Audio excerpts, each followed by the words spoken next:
What is up, everybody? Welcome to my first live stream of 2024. So happy to be back. I've spent a lot of time kind of focusing and preparing and wanting to do something fun for the entire community and family. So thank you, everybody that is here. And a special thank you to my guests that I have here today. A great panel. We have one more we're expecting, but we've got with us my collectibles, Chad of NFT Pirates, and Foster Hilt. Welcome, everybody. And let's do a quick hi. How are you? How are things going for you in the new year? Let's start with my collectibles. Good. Thanks for inviting me on. You guys, it's so awesome to see you guys. I was away for a while. I was kind of like lonely, kind of like out there. I mean, having a good time. I was on a beach. But at the same time, it's awesome to see you guys again. And it's a good start. I was a little slow off the start this year myself. I was a bit sick, actually, right when I got back. I picked up that, beach sickness, the kind of hangover sort of thing that you get about a week and a bit. And but now I'm back in the swing of things. So thanks so much. Nice. I'm glad you took some time, especially at the beginning of the year, to spend with family and have your in real life and enjoy that. But on behalf of kind of everyone in the community, I want to say thank you because you are one of the most consistent content creators that we have. And as content creators ourselves, we know how hard it is and how much time, energy, effort goes into it. So just keep rocking, dude. You're amazing. Oh, thanks, Magic. From you, that's awesome. I'm just like, I don't know how he does it as much as he does. There's several of you that are like live streaming. There's so much to talk about. There's so much to talk about. It's hard. Like I work from home, so sometimes my other work, like I go, oh, God, I gotta talk about this drop, or I gotta talk about this, and I didn't do a live stream for probably about 3 or 4 weeks because of my trip and everything. And when I did my first one like last week, I was just like, I was just so like, there's so many things I couldn't cover any of them, like half of them, like, so we're getting into it, but there's so much stuff going on. That's what keeps it makes it easy, right? Because it's not like there's a day that goes by that there isn't some news or something cool happening or someone's doing something amazing, or it's all changing so fast. So I'm just trying to keep up. Yeah. It's not an easy task. All right, Chad, I saw that you were on a great stream a couple of days ago with the guys of Comics and Crypto. I got to watch most of that, and that was an awesome conversation. And I think everybody's just excited that you jumped back into some of these videos because we missed your voice, and you're such a huge presence and well-known figure in the community. You have great insights, so thanks for giving us some time back. But you've been busy. You've had life changes, career changes. Like, how's it going? Thanks, Magic. I appreciate that intro. Yeah, it's been good. I mean, I took about 8 months since I made a video, so it was kind of nice to get back in the swing of things. I did the odd interview here and there, but just I'm sure some people could relate here on the call. Once you have a kid, you're just totally focused on their well-being, and with the changing of new jobs and all this other stuff that was happening simultaneously, I was like, you know what?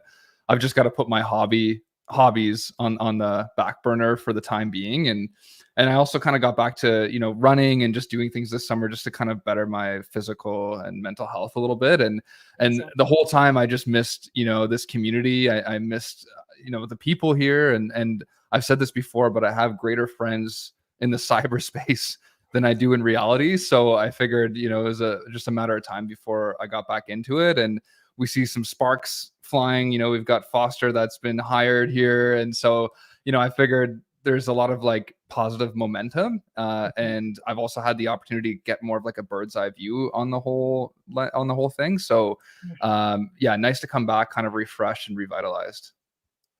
Excellent. How about you, Foster? Congratulations. I've written in text, but now we're here vocally. So vocal congratulations on the position. And how's everything going for you?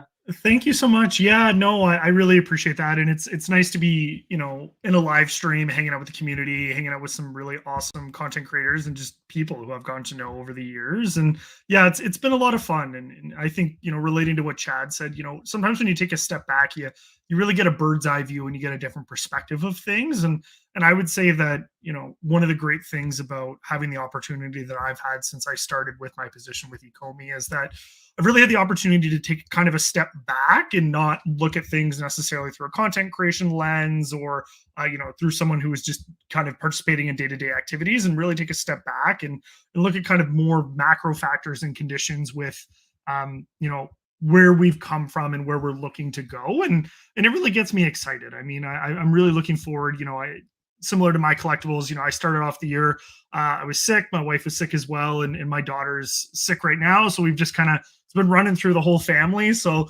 this month has really just been a battle going from one kid to the other. We've managed to keep one healthy, so that's been good so far. But yeah, overall it's been a lot of fun. I feel like things for me have definitely been ramping up a little bit in the back end, and I'm sure at some point that will transition to public facing things that people get to see. And I think that that's going to be really exciting, is when we get to a point where we're not just arbitrarily communicating things, and we're not just being silent about certain things, and we're really delivering on things. And I think that's going to be kind of my mantra for 2024 is delivery is going to be the key. And what features we end up delivering on, I'm sure we'll get into at some point throughout the year. The year has just started, for those of the people that hound me every single day about why everything hasn't come 20 days into the year.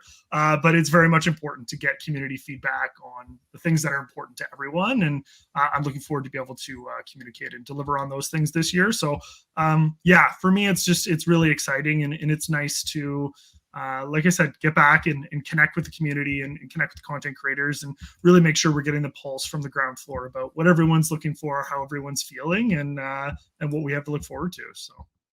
Yeah, I've sensed sort of scrolling the feed and looking at posts and comments. It feels there's this interesting air that's out there right now, where it's like you've got people that are concerned, you've got the people that are just anxiously waiting, and you have the people that feel like we're on the cusp of something next level. And I'm just really curious to see, where things go. And so the purpose of this stream is sort of to review the year. I'm a big proponent of constructive criticism. I think feedback and constructive criticism is valuable. I've been a student. I've been an instructor. I've been an NCAA athlete. I've worked in, the naval industry. Like criticism is huge, important, absolutely vital and necessary in life. But I think there's a good way and a bad way to approach things.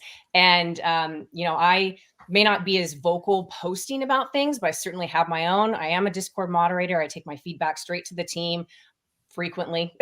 And so, I have my own, things that I want to see happen and want to learn more about. But at the same time, I do want to be very supportive. I still believe deeply in licensed IP, digital collecting. The more that we see that's coming out, the more firmly I believe in these things, because you can really see where things are going. So I wanted to take the time to sort of go over all of the good that did happen last year, because it wasn't a nothing year. There was a lot of progress and productivity. And yes, we have a long way to go, but I just want to see that momentum continue. And I think, we can add some of our own feedback and opinions here and what we thought about the year. And maybe at the end, go over maybe some things that we're hoping to see. And again, that's more valuable feedback, I think, that can be provided to the team and the community. Love it. So I'm going to go ahead and put up my little slideshow. Ooh, we get a full presentation. Whoa. Hey, here we go. Do I get a letter grade at the end of this? Like, is there a test? I just be taking. Okay. Rather than be looking at a paper.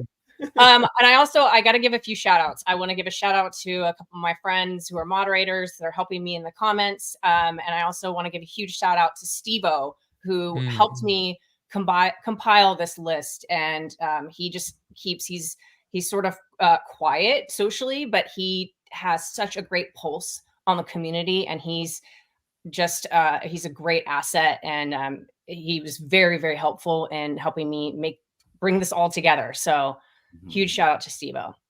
So you guys please chime in wherever you want, but I've got this is one section about some of the app and web updates that we saw last year. And I may have missed things, I don't know, but feel free to chime in. So We saw upgraded search functions, payout being re-enabled. We got the new VeVe logo and the Collectors at Heart slogan, which, you know, at first wasn't extremely well received, but I think it has been a really great change. I think it's a great mantra, and especially through the hurdles and things that we've gone through this year, it really is about being a collector. Like that's what this app is here for, is collecting the things that you love. How do you guys feel about it? I can chime in really quickly if you don't mind. Yeah. My whole thing with that was the fact that VeVe has a brand and a brand platform and a like a communication sort of like, you know, template to go on. That was the biggest deal for me. Whether or not you like the way the logo looked or some of the colors or whatever, and you know, those kind of things.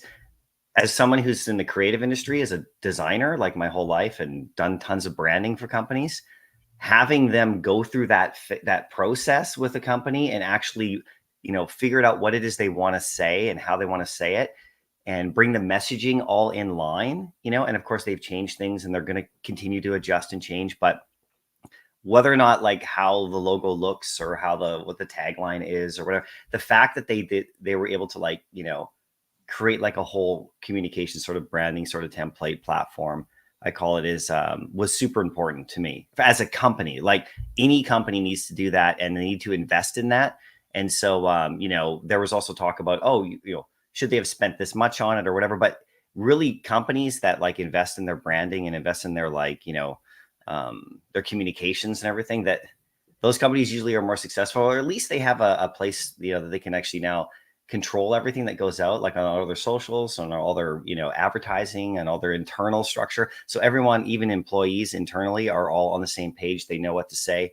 Usually I would assume that internally, and I don't know, Foster, how much you can lend into this, but there would be, you know, documentation that would direct staff members about, this is how you communicate. These are the keywords you use. This is, you know, this is what colors you use on Instagram, or, you know, all that kind of stuff can get really muddled and lost. And when you're starting to get bigger and bigger and bigger, and you're trying to be more professional, if you do not have that in place from a you know, a business perspective, it can be really detrimental, right? Like for growth and stuff, and specifically for communication. So them just doing that was, like, for me, huge. And finally, back in those days, I was able to talk design, you know, which is my real job, with the collectibles type stuff that I love on the platform. So that was, to me, a huge thing of the year. And as you know now, as we just sit here and we watch, you know, all their stuff that comes out from their videos, everything, now it's all seems so normalized, and this is the way it is. But remember, before that, everything was kind of chaotic. Everything was kind of like here or there. The branding wasn't exactly firm. The messaging wasn't exactly clear. So it's huge. It's huge for growth. And I'm glad they did it early and not waited like another 2 years or whatever until everyone showed up or something, and or until they started marketing like crazy. So huge for the year. One of the biggest, I think, and most important, that is probably underlooked. Let me interrupt really quickly and welcome our next guest, Mr. Rolex, to the stage. Hey. Hey, Rolly, how are you? Hey, I'm good. Mic check. Can you all hear me fine? Good to go. Sure. Awesome. No background noise, no kids in the background screaming and yelling? I heard a little whimper of a kid, but we're good. Don't worry. You might hear that on my end too. All right, cool. Apologize for being late, guys. Just had a couple things going on last minute, but we are here. I'm excited to be here, and I was kind of listening in on what MC was talking about. So thanks for having me. And how has the start of your year been, Rolly? Oh my God, 2024 is amazing. Pretty excited about it. It's been nothing but positive. So I don't know if there's any wood anywhere to knock on, but so far so good. I'm pretty blessed, and I'm excited. 2024 has definitely been a better start than 2023. So good. Yeah. Happy to hear it. So rather than me be here and like be a teacher and read through every single note, everybody has had time to see what's on the screen. Does anybody want to comment on anything specific in this portion? I was just going to say something about the logo as well. Like, I think there was a lot of, you know, hesitancy after it came out, but I think there was a few angles that, you know, VeVe took. Was one of them was it's completely unique compared to a lot of other NFT companies in terms of what they're trying to do. And I think they're really going after their target audience and make it a more approachable space for the millions and millions of collectors that haven't dived into the digital realm yet, that want to peek into it. And I think it was just kind of creating that more of an easier transition for them. So I do think there was like a really, you know, big angle for that move. But I think one thing that people thought was it's playing more into, you know, the general community rather than really crypto heavy people that have, you know, tons of ETH and that kind of stuff. So I think that was kind of, you know, why people were a little bit more hesitant. But nonetheless, I do think like long term, they're going to see that this angle is really for onboarding the masses, which I don't think it had before. So that's kind of my stance on the logo. Yeah, I completely agree. I like the languages being added. I think that is huge, and I look forward to hopefully seeing even more of them. I mean, you know, it's like it's pretty exciting that, you know, we're going to be leaving for France here this week, and you know, we can show this app to, you know, people there in French, and you know, that's huge for onboarding in other countries. And so I think that was a really good addition. I haven't tried it myself, but I really like the ability of now being able to take your AR photos directly to your socials. I think that's a really good addition as well. I think it just goes to show, from my experience anyways, just as a user of the platform, is it's a general trend in the right direction. And you know, take speed out of the equation, because of course we always want more things and we want them quicker. When you really lay out a list, because I think sometimes we forget, right? Because we get an idea, we want one feature maybe that hasn't arrived yet, or even several features that haven't arrived yet. And so then we go, well, we haven't made any progress. Like, where are we right now? Where were we? And clearly we haven't come anywhere. And so I think something like this is actually very helpful for people, because you can look back on it and go, well, maybe this wasn't a feature that I asked for necessarily, but it goes to show that there is progress being made. And you can kind of start to see a general theme and trend towards things. Search features were obviously very important. Localization was very important. Being able to post in social feeds, rebranding and creating more of a social presence and a communication strategy. And you start to tie all of that in. And while I don't work for VeVe, it kind of seems obvious to me that the direction moving forward is, once we start to target, market, and onboard new users, we've now created all of those foundational pieces that are now in place that will benefit those new users as they come in. How do you onboard people from France if you don't have French language on the app? Right? How do you onboard people from the APAC region if you don't have their local languages in place? How do you get people to share the platform and start talking about the platform and their experiences if they can't easily post their collectibles and experiences on social media platforms? So while those don't necessarily feel like, oh my goodness, this is the feature that maybe someone wanted or felt was very important, I think that they're really important foundational pieces that, once you start to put them all together, start to paint a much more clear picture. I think that for me is what is the most exciting thing, is that a year ago, if we were having this conversation, none of these things existed. So it'll be very interesting to have this conversation again in a year, try and make a list again and see all the things that didn't exist now that will then. And I think that that's the exciting thing. Yeah, it'd be really good to do a comparison next year, because yeah, when I think about this as opposed to the year prior, I mean, these are huge things. I mean, and then just in terms of the relationships with brands, you had all these new crafting features and things that sort of, in my mind, help solidify those relationships. When you have Disney, you know, at first Disney, it seemed like they, you know, maybe they didn't want to touch anything other than just release collectibles. And now you see them diving in and getting creative with crafting features. And we had multiple different crafts last year, and we had a craft at the beginning of this year. And so for me, that makes me excited that Disney is, you know, is on the path of wanting to continue down the digital collecting journey, and not only that, but build upon it and look for what's next, what can we bring consumers that they're going to want. So I think that's all. No, is it park utility that we all hope for and wish for? No, it's not, but it's progress. If they had just done nothing and released thing after thing and not care, not edited edition sizes, I could understand that. But to see that they are making these steps while maybe until you see this, you don't really zoom in and see that there is progress there. So I'm happy to see a lot more connection with the brands and building within the VeVe app as well. Yeah, like the experience is so much better. Sorry, Rolly, but the experience is just so much better than it was. Everything, you know, like the app itself, you know, like everything that the whole like daily kind of like logging in experience and what you do and how you see things and how you connect with others is just so much better. And we take it for granted, these little updates that come out, you know, and we post about it. Oh, check this out. And, oh, okay, yeah. But when, like Foster said, once you start adding it all up, and because we do see, you know, posts on X where people are like, well, nothing's really happening, you know, but actually a ton happened. Like, it's crazy what happened. And when you just lay it out like this, and I'm sure you have more slides coming up, I can't wait to see, but I mean, it's pretty damn cool. And then, you know, on the other flip side, you see other platforms coming up with really interesting kind of ideas and stuff too, that, you know, push the space forward a bit as well. And then you see other platforms not being successful or having issues. Hopefully they learn, rebound, and adjust. So, you know, you can see it's all evolving in front of us. I know, Chad, we've talked about this a lot in the past about like they're inventing this stuff in front of our face.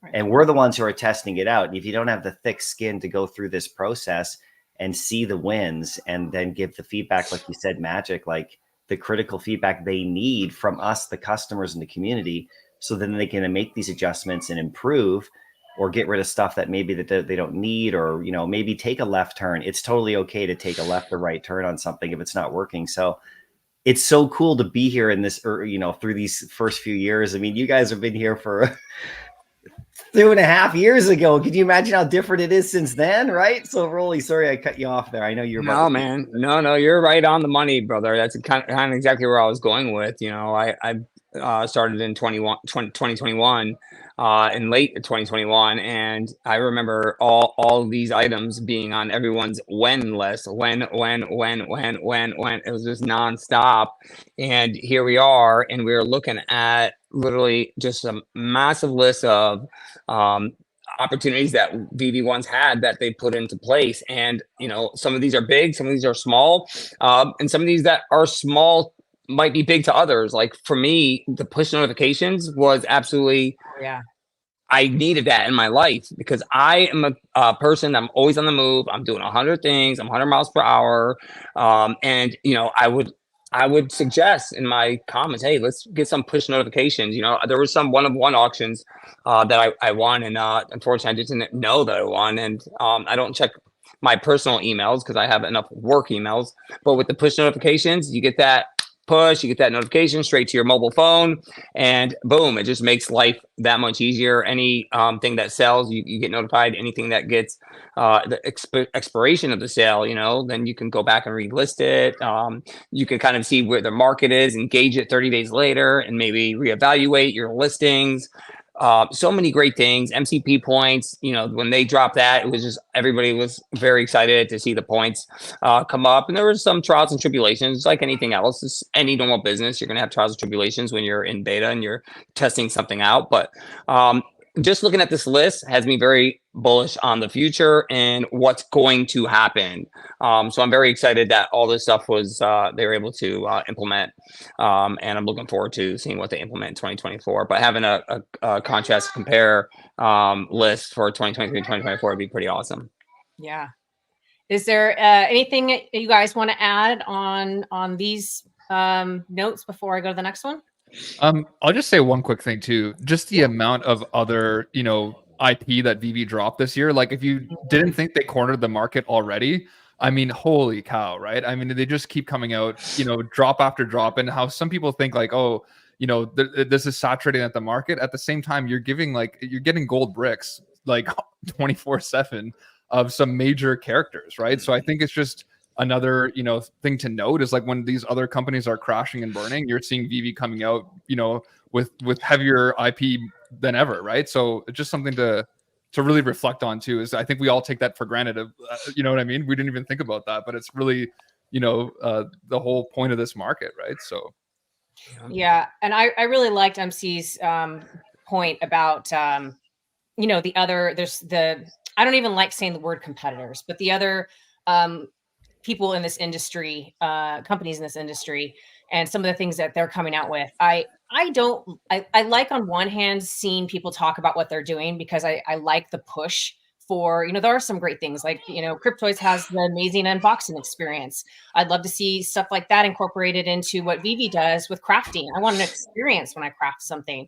And so, I like seeing, that constructive feedback, but I don't like seeing that, well, because this company does this and VeVe doesn't, they're worse, and vice versa. It goes both ways. I think there's enough room and space for us all to be here, and I think it's all these companies can learn from each other and grow together.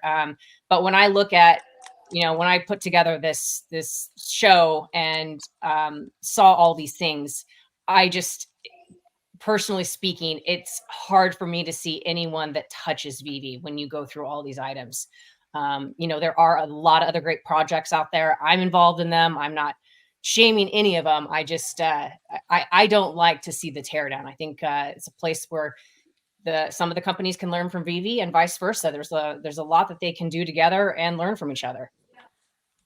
I would I agree think with it's that. a common misconception that people need, like, if one person wins, someone else needs to lose. And I think that we don't do enough celebrating others on their own merits. And I think that, a rising tide lifts all shifts. And I don't think that there's anything wrong with celebrating. Like you said, Cryptoys has a fantastic unboxing experience. I think anyone that's going to deny that is in denial, right? Like, I think it's a fantastic unboxing experience. I've unboxed Cryptoys before and I was like, wow, this is a really cool feature. Doesn't make VeVe bad. It doesn't make Cryptoys better. It's just different. And I think that we can learn from each other's differences and improve together and grow together. Because I mean, a lot of the customer base for a lot of these projects are the same people, right? Like, and so there's no reason that we need to fight or whatever. Like, I'm in Cryptoys. I'm in DC Palm. I guess it's Candy now. I was in that. I checked out quite a bit. Didn't do a ton with it, but that was fine. I wasn't against Recur. Obviously, they're not around anymore, but I was happy for people that were collecting on Recur. HRO, I didn't check out initially because it wasn't available in Canada, but was happy for people that were collecting on HRO. So I think it's just, it's different strokes for different folks. I think every company offers a different experience and a different product line. And so you collect what you enjoy and meet people that have similar interests and just enjoy the experience for what it is. Absolutely. Rolex, did you want to say something? Or Yeah, absolutely. I mean, the way I look at it is, having competition is healthy. You got to have healthy competition, and it just allows the other companies to essentially step their games up in areas where they may need to improve. So if there wasn't any competition, I think that may potentially slow down the growth. So having the competition, having the different options, having, I'm pretty diversified in a lot of different projects, basically all the ones you mentioned, Foster, and then some. And I enjoy them all in their own way, right? So there's every project has their own cup of tea. They don't all have to be exact. You don't want everything to be, everybody's copying everybody. You want to have some type of diversification, some type of something different experience with a different platform. So I just think it's good with the competition. I hope they all succeed. Like Foster said, get all the ships rising at the same time, and it's a win-win. And then, it brings the communities together, because at the end of the day, we're all in the same projects, the same people. So, sometimes when the bickering and, whatever we want to call it happens, I kind of just block it out, because at the end of the day, it's good to have healthy competition. It really is. If you look at major companies worldwide, they all have competitors that keep them stepping their games up, right? Like Apple and Samsung, for example. Absolutely. Mm-hmm.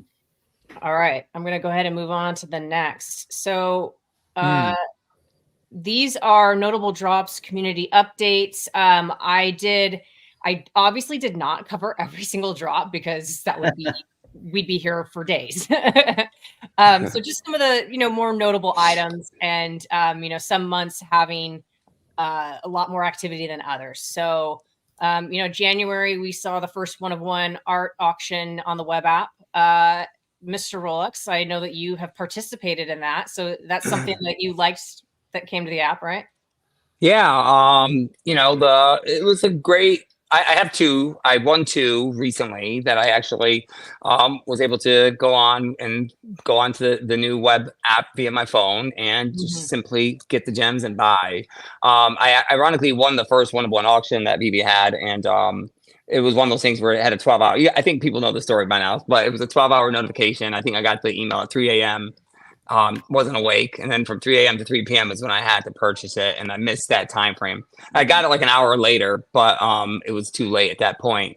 But it's a good experience. I love it. The fact that now we have the ability to go on our mobile phones and jump on the web app makes it that much more enjoyable for me. So I'm glad that they did that. But yeah, there's a couple that I really wanted that I didn't get, but the two that I have, I'm happy with. So yeah, very exciting. Now, That's awesome. Do those get? I don't participate in them. They're a little out of my league, so this is a naive question I'm asking. But do those get relisted, or once you have it, like, can people resell them? Yeah, you can list them. I can list them, and then you just go to the artworks, and you'll see if they're listed or not. But yeah, they are listable. To know the stats on that, like how many people have sold them after they've gotten them, if they did profit. I would check, but I don't know if any have sold. For the most part, like me, I put them at prices that are future prices. So I'm a long-term kind of person. So my prices are more like flex prices. A lot of mint collectors kind of do the same thing. So that's nice. Awesome. Oh, sorry. Go ahead, Magic. Oh no, go ahead. While we're still on it, go for it. Yeah, I was just gonna say. So I actually did this is a great list here, by the way. I mean, this is some amazing stuff that happened. And I actually did a video about 3 or 4 weeks ago, about 3 weeks ago, towards the end of December. And I went through and looked at the top 10 collectible drops that we actually had. And how I based it was on their market performance. Like if you had there's drops that where one variant is super successful. But if you have a drop where all of them are over retail, or it sells out quick, or the whole thing. So just by market alone, and I can whip through them really quickly verbally here if you want. Sure. Because there's a lot on your list right here, which is so cool. And the Frank Kozik stuff, that stuff, obviously, because of his passing, it means a lot to a lot of people as well, right? So and of course, other topics too, but the Luke Skywalker ones, those were great. Aside from the rare, that's just a little bit under retail. Those killed it. RoboCop has always been great. That one killed it. Iron Man killed it. Hulk didn't kill it at first, but then people realized and snapped out of it. And the classic Hulk, and now he's doing just fine. I was calling for that one from day one. I was like, why is Hulk not sold out? Like, what is going on? Like classic Hulk. Same. Yeah, London Police was just absolutely killed it more recently, right? The Rabbids drop, all of those have done amazingly well. All over retail, also like this, the potions, of course, the platinum moments, that was huge, right? The ether, and of course the power orb, those came out, with the whole Thanos thing. Those are still killing it. Stan Lee, all of Stan Lee did great because the price point was so beautiful. And the VeVe logos are number one. Like the VeVe. I don't know why when you start talking about those collectibles, I literally want to go on my app and start buying them right now. I know. I got an honorable mention for you too. I had the X-Wing, right? So that one started out great. It's kind of dipped a bit, but that one started the whole animation, kind of like really high level animation stuff. And of course, the one that I think should be the highest is probably the Funko Iron Man. That whole thing was insane. Like it was just unbelievable. Yeah.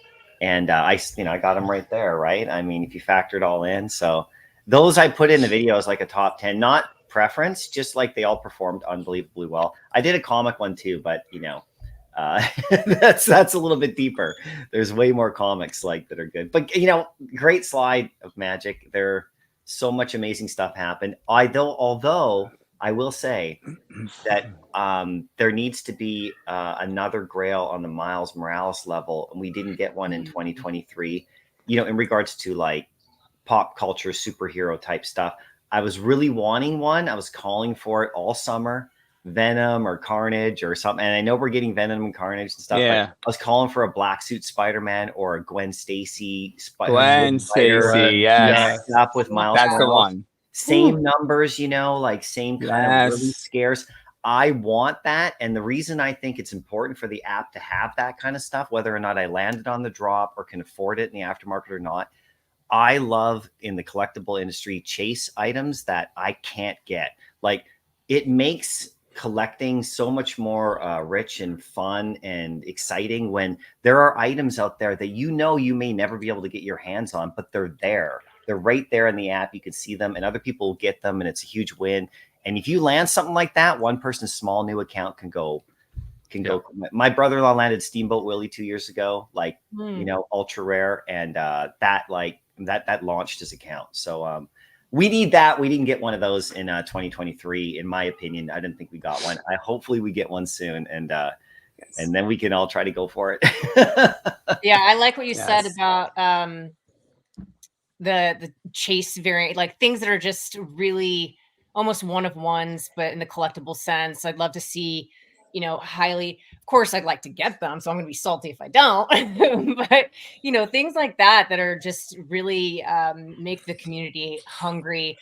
I have my own wild speculation, and I think many other people do, about one of what I think would be a Grail collectible drop coming this year. Again, I don't have any actual knowledge of it. I just feel like it's going to happen based on, especially lately, we're seeing some rumblings and I don't know. We can talk about that now, or I can wait till later on. It's up to you guys. I think you ready.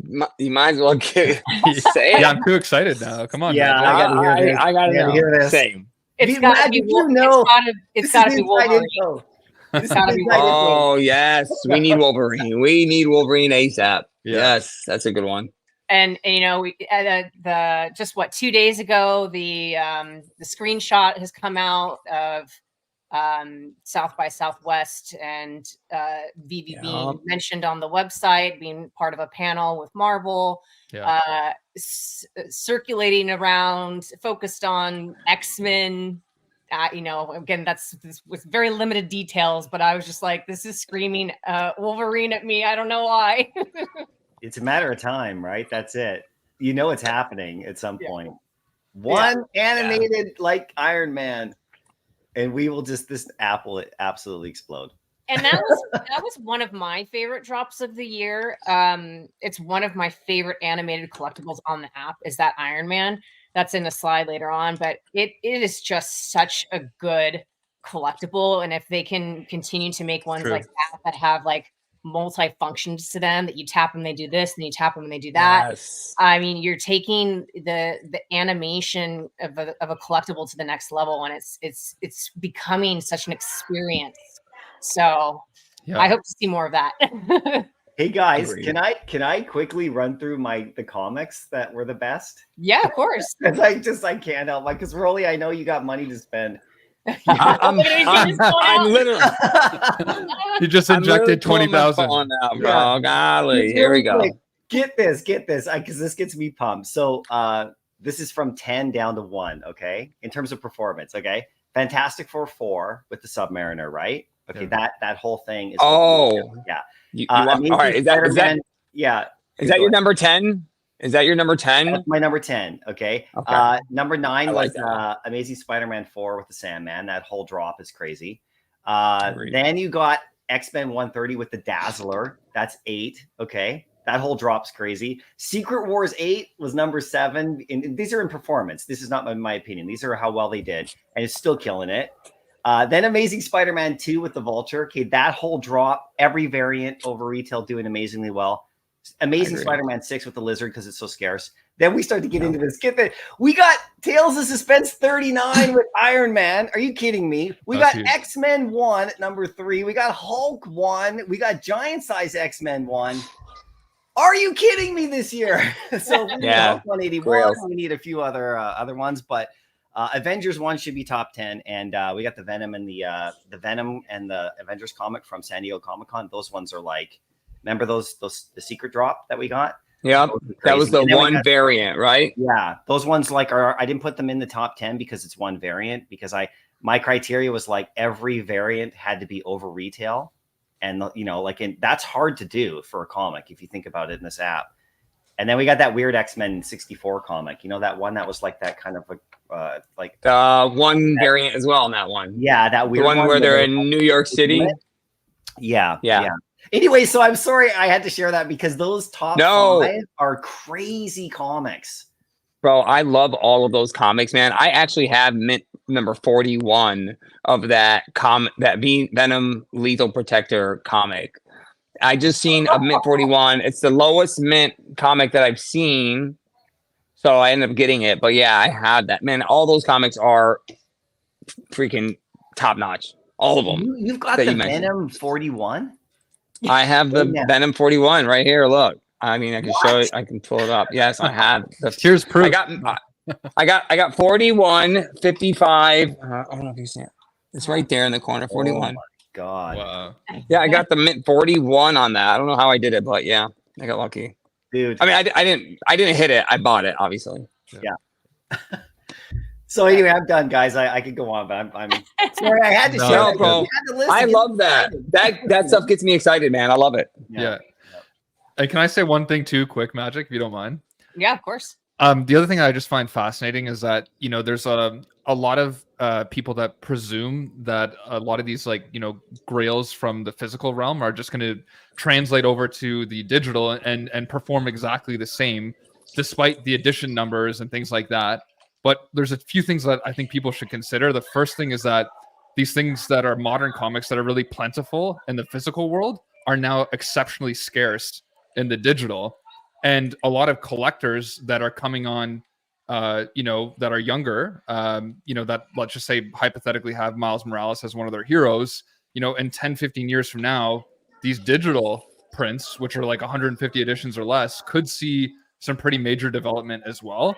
I do think in terms of the safety component, like, for sure, I get like popularity and the grails, but I just think it's like, what is the actual audience as well going to be in 10 to 15 years? So I just want people to remember that, because it's all kind of golden in a sense. You know, there's more than just one opportunity here to just chase, you know, the stuff that's already really done well. And I know that Sleepin really factors this into, Sleepin Comics factors this into his analysis a lot. Like, for instance, Roy, your SR ASM 252 comic that there's like less than 30 or whatever, that green, black, and white one. Who knows what that means in 10 years? You know what I mean?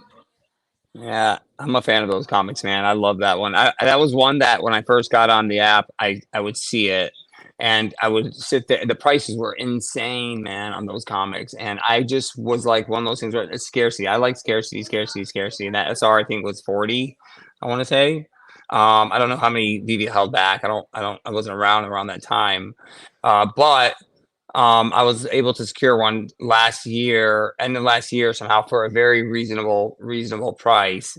And it really didn't cost me much. It was, I got a meme token that I paid $100 for, and it pumped to some stupid amount. And I ended up getting that ASM 252 SR, man. So I was happy. Wow. I think it was Pepe. Yeah, Pepe. Unreal. Legendary. Pepe bought me an ASM 252. Let's go. Holy shit. Oh, sorry, excuse me. There it is. Mr. MC1 said they held back 4. So nice. Oh, how about that? The Matt Gondek that's coming up. Like, what? All right, you want to talk about salty Magic? I know you said something about being salty. I'm salty on that. And I'll tell you why. I'm the biggest Matt Gondek fan. I love Matt Gondek. I have a lot of his artwork. I have his original NFT project that he did with the bats. And you burn the bat to get the physical, or you keep the NFT and you get a Hannibal drawing. So I got that bat.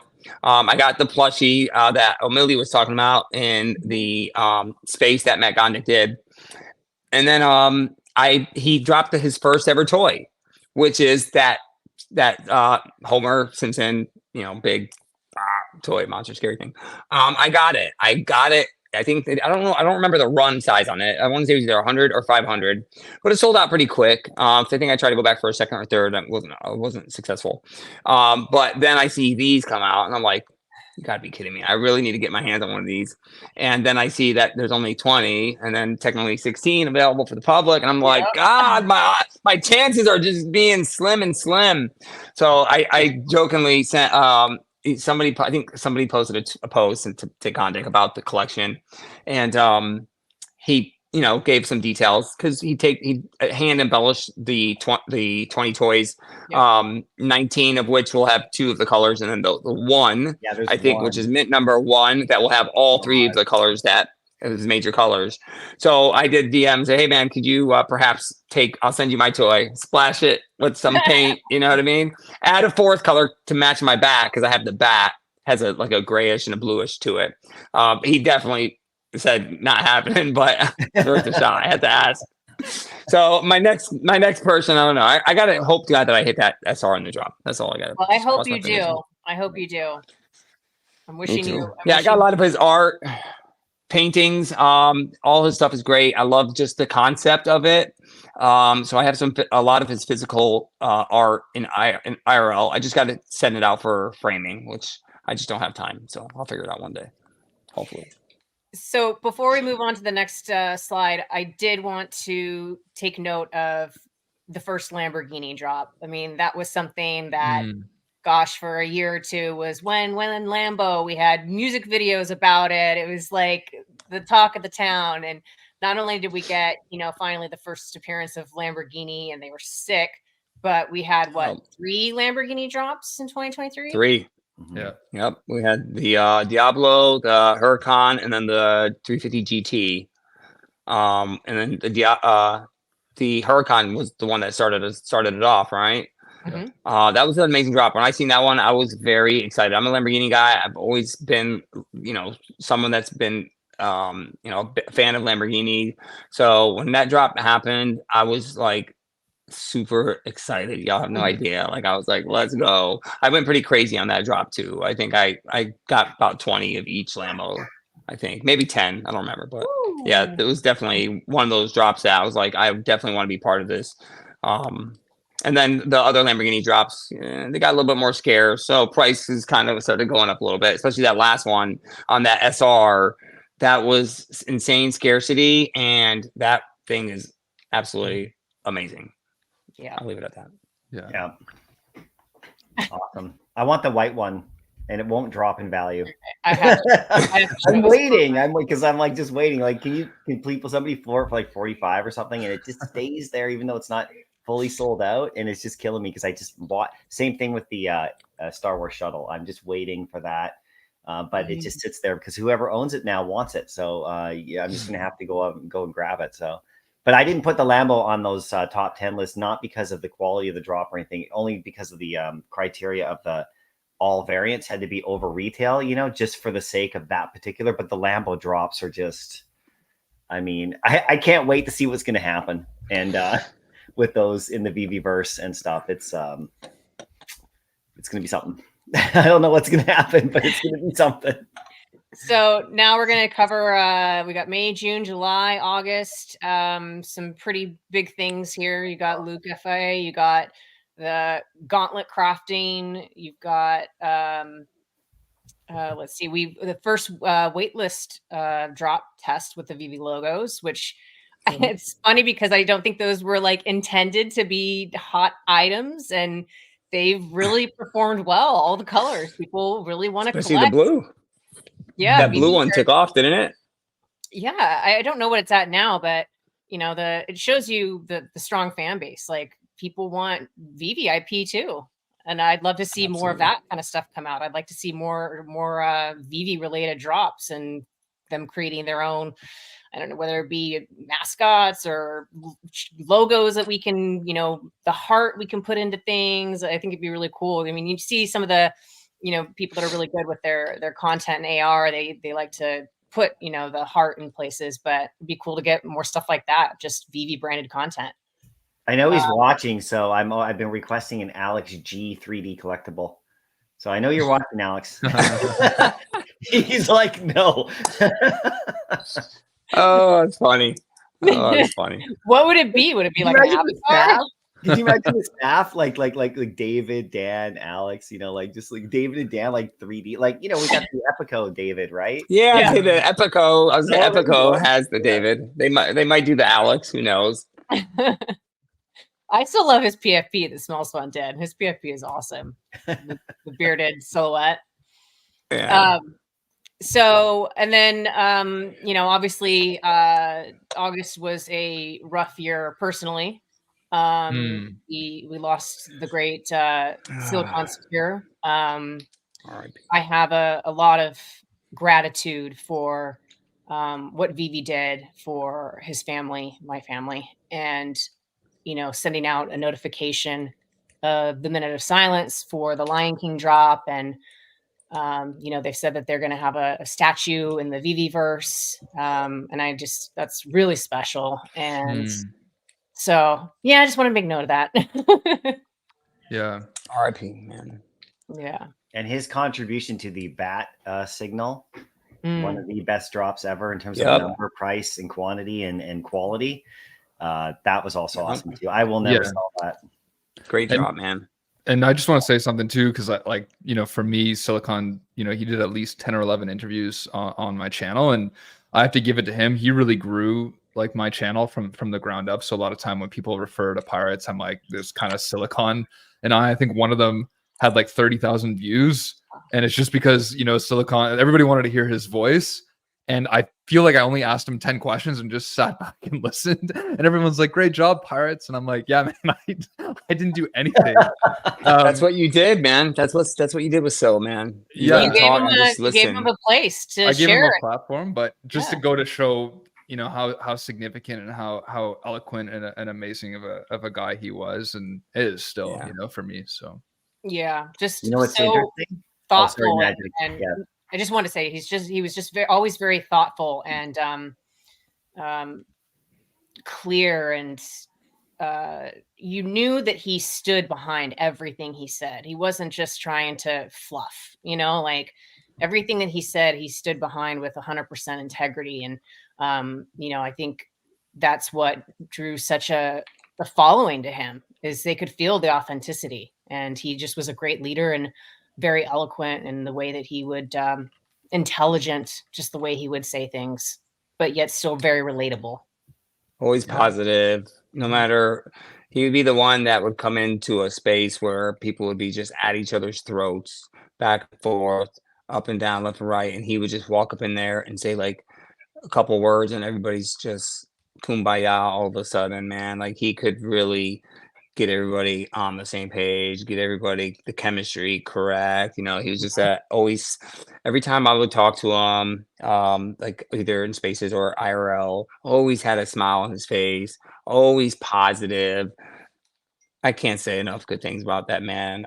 Just amazing human being, and just happy that we all got to be part of you know, part of his life and got to enjoy you know, all the things that he brought to us all and to the community, and he'll definitely live on forever with all of us. So Agreed. Yeah. My Collectibles, you wanted to share something on the slide here? Well, I just wanted to say, like, you know, and Chad and Magic, you guys have shared the screen with him on my channel a couple of times, and that was like so awesome. And I think one of the things, like, I do a lot of videos where they're reactionary or timely, you know, drop coming up or that kind of stuff. Silicon's like, you know, his input and it's all legacy stuff.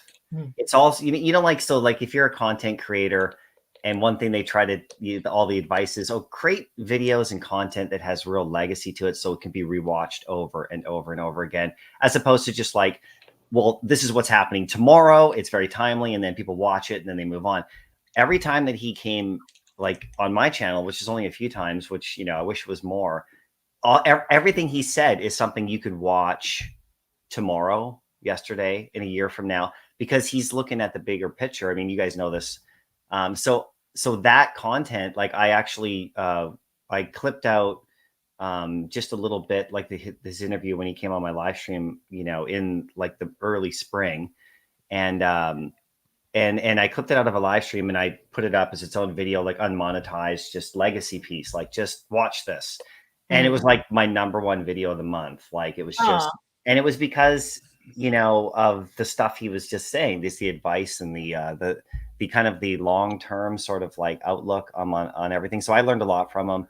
And I have a favorite photo from Decon, and it's me and Silicon and Reese in his bare feet. And we're standing, and he's, you know, because remember, like this is on the concrete at Decon Anaheim.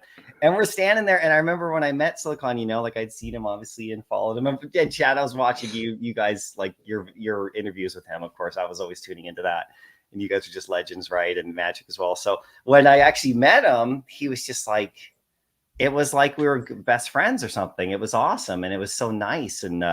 And we just did a little picture, and Reese was there, and so I got that photo. I flicked through and I see it, and he's, you know, he's doing this one, and and Reese is barefoot, and I'm in the middle, and I'm like, this is the greatest. So yeah, forever memories, and always living on too, obviously.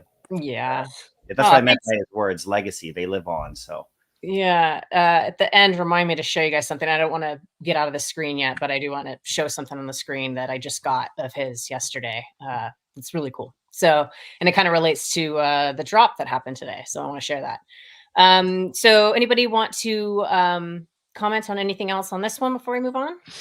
Can I just say one quick thing? This is unrelated, but I just want to make sure it's out because if not, I might forget. It's just the drops, how now I can join a wait list.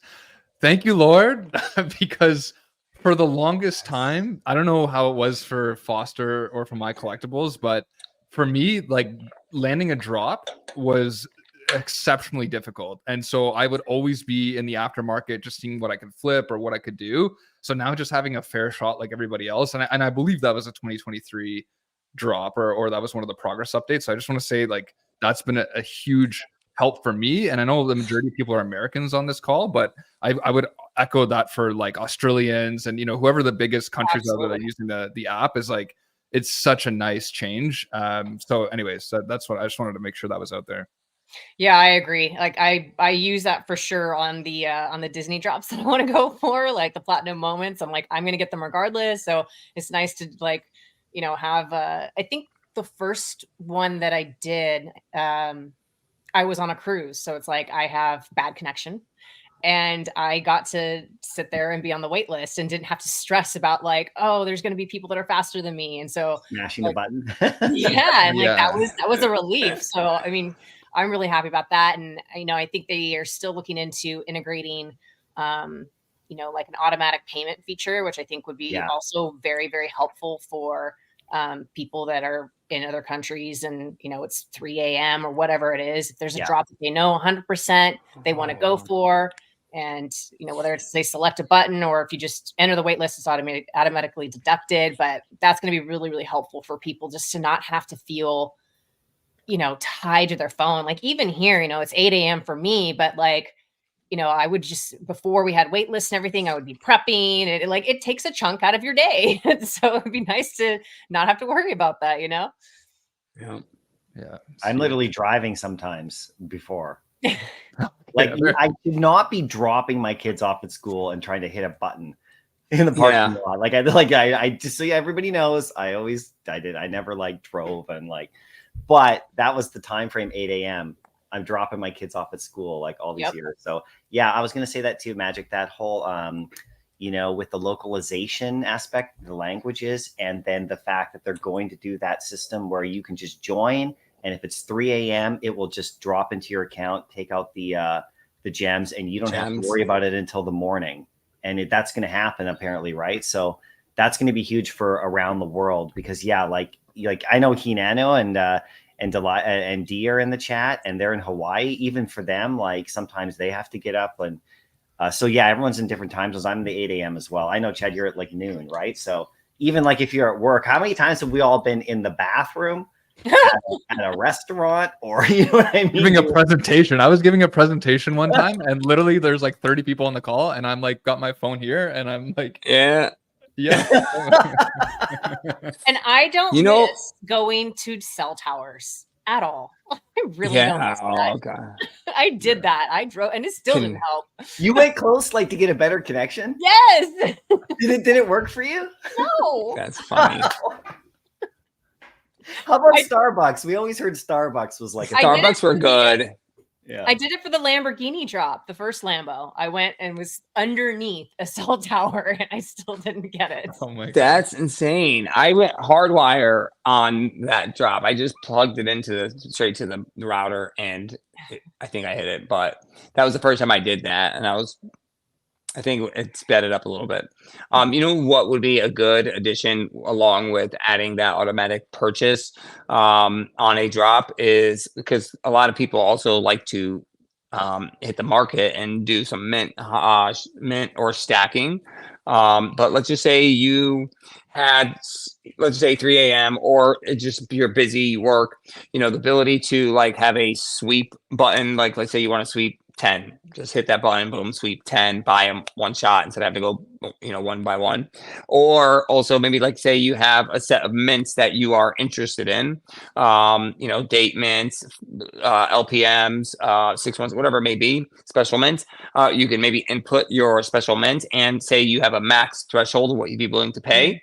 So let's just say, 616 on a Marvel character, on this specific one, you're willing to pay up to $500 for it.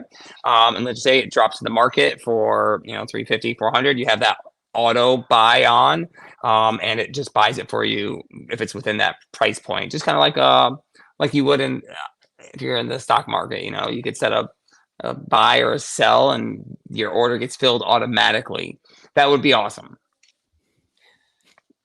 Yeah. I feel like that's such a first world rolly problem. Like, I need a sweep and store button. You know what I mean? Like, just first 50, just add him to a cart. He's trying to click 50 buttons. One button, 50 things. No, honestly, it's a good idea. It's a good idea, but it's just like it would come from you. Like, listen, guys, I don't got all day. Just give me everything here. This is my button, and it would be like a save time thing. It would just be like, that's funny. I love it. Oh, I shot myself in the foot there. I did shoot myself in the foot there. All right. You do make a good point though. Buy orders, like if you could put it in, like if the floor goes to 5, maybe you could put like an order in and then you could just turn your phone off, go back to work, and then maybe you get 3 of them in the aftermarket for whatever price you're looking at. I always thought that would be cool. Like you can list like, I'm willing to pay this amount for a collectible, and then if the floor drops to that amount, it automatically purchases it for you. Like something like that would be cool. I don't think that it would work like the 616. By the way, this is my personal opinion. I don't work for VeVe, right? But like the 616 is an example, right? Like if there's 10 people that chase 616 and everyone put in a predefined amount and then someone lists for 350, like who does it go to at that point, right? Yeah, so like I don't know that would necessarily work, but if you had like a mechanism where like if someone listed whatever, a collectible for $1 and your buy price was $1 and no one else had that buy price in, you'd automatically get it. But then once again, if 10 people had the buy price of $1, who gets the collectible then? So, I mean, there's probably some technical stuff that's outside of my realm that would be required to implement something like that. But it would, timed. Whoever put the buy order in first goes in order, maybe. like in a line. Yeah, that's or the higher of the price, maybe you go by whoever has the higher buy bid or there's a few things you could do, but that's maybe cool down the road. Yeah, that's a really cool idea. And then what happens if there's like 3 people all with the same price, and then they get like kind of put into like a small mini group, and they can outbid each other in that group, and they have like a timer like 5 minutes. That could get real ugly. That's when you go. MC said you go by. I could be wrong about this, but I saw Mr. Falcon's comment, and I've heard a lot of people that went to like 5G towers and stuff and stood directly underneath them trying to get drops. From my understanding, and I could be 100% wrong on this, someone could correct me, but cell towers are meant to push signals out and not down because they're trying to send the signal out as far as possible so that as many people get the signal. So I actually think that being directly underneath it is actually the worst place to be because it's almost a dead zone. It's almost climb it and then hold up. Yeah, you gotta stand on a ladder and hold it. Just don't touch it. Yeah, exactly. Don't touch it. Yeah. That was a joke, by the way, for anybody who's going to go. Yeah. Do not do that. Yeah. All right, so I've moved on to the next slide. Some cool things to talk about here. It was kind of neat seeing this sort of, and I don't know a lot of details. Maybe one of you knows more than me, but this, VeVe and Element X partnership we've seen kind of happen.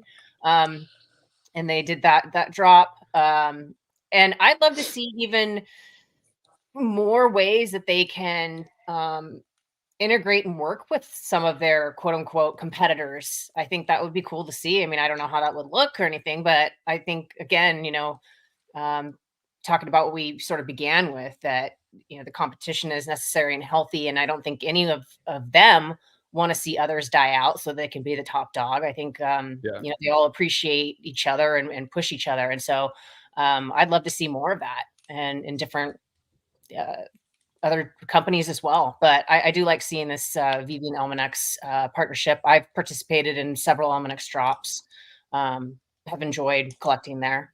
So Pink Panther was also really cool. Like, talk about nostalgia. We got we've been getting a lot of nostalgic drops. Taking a lot of us, to childhood and Sesame Street, and we just got the Betty Boop. So it's really cool seeing these old brands come back to life in a new and exciting way. Then we have to do yeah, and I also have to do a massive shout out to Fiches. Very cool what Brock has been able to do with his own project, and then expanding upon that and bringing it into VeVe, and bringing in independent artists that we may have heard of or not heard of, and being able to collect their art and learn more about their art, and so that we can support them in the other places they are. And hopefully we'll see more of them on VeVe than we do now. And, Brock really believes in rewarding, and he's already done two rewards in app to set holders. So I love everything that he does, and was really happy to see his project turn out so well. And he's doing physical products now. He's got bean water, and he's got plushies, and I think it's just really great. He's built a amazing community, and he's one of those that just wants to keep building and building, and growing his own community. And so it's good to see the support between him and VeVe there.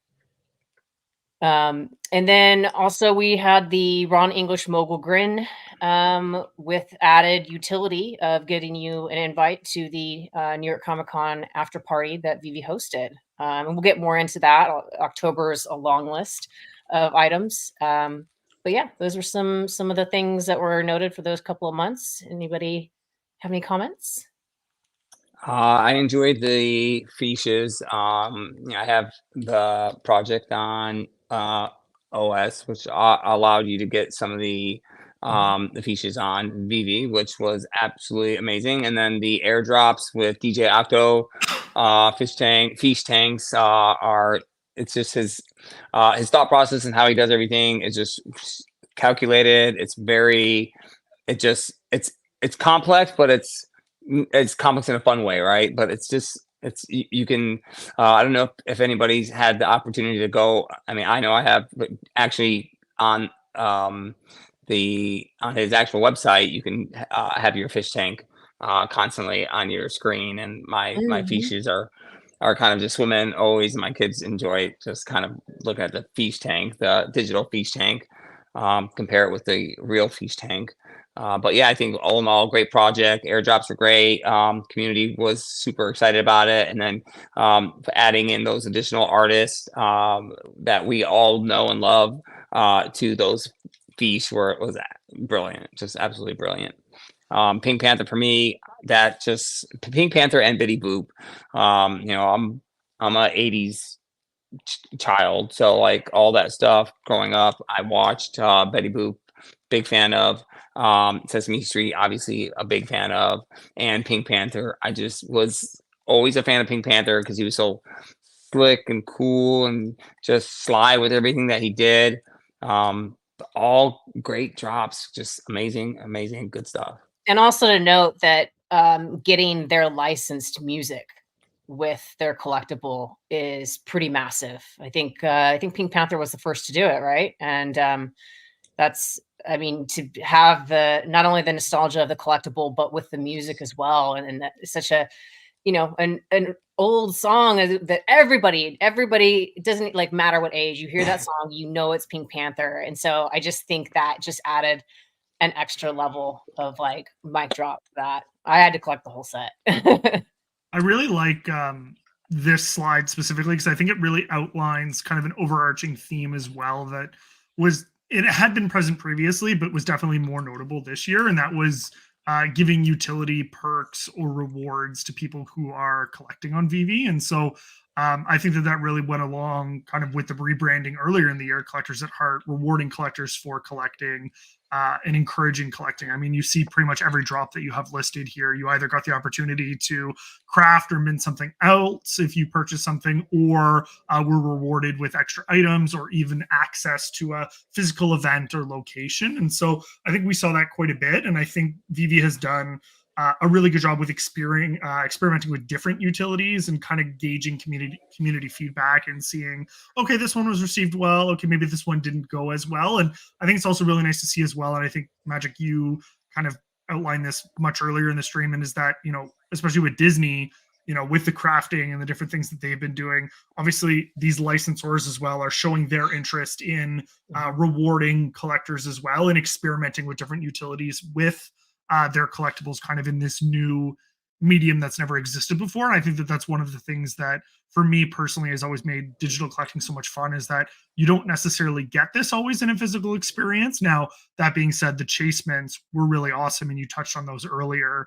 That was probably one of my favorite memories, honestly, from 2023. I had two friends in the US order collectibles, and then one of them shipped two of them to another location, and I had to get a PO box in the US, and then I had to drive to the States from Canada, go pick up those collectibles, drive back over the border, pay duty on all the collectibles, come home, and then I got to unbox them. And I mean, like, we're talking, you know, days of effort, probably 3 hours of driving, you know, a couple extra $100 when you factored in duty and gas, but it's just the whole experience. Like, it was very memorable for me, right? And I think that, you know, having been at New York Comic-Con and being at that party and watching the team unveil that, like, there was something very sentimental about it for me, and I felt like it was something I needed to participate in.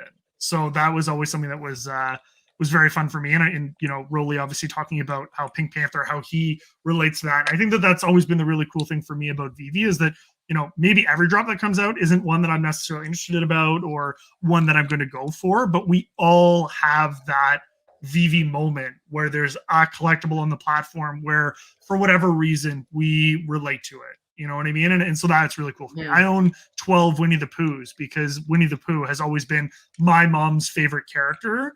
And so there was just something about Winnie the Pooh that I just couldn't stop clicking the buy now button. And before I knew it, I had a dozen. And I'm like, I'm only going to give her one. Why do I have 12? But it's just, you know what I mean? Like, we all have those moments. And I think that's one for every month of the year. That must be it. That must be it. Yeah.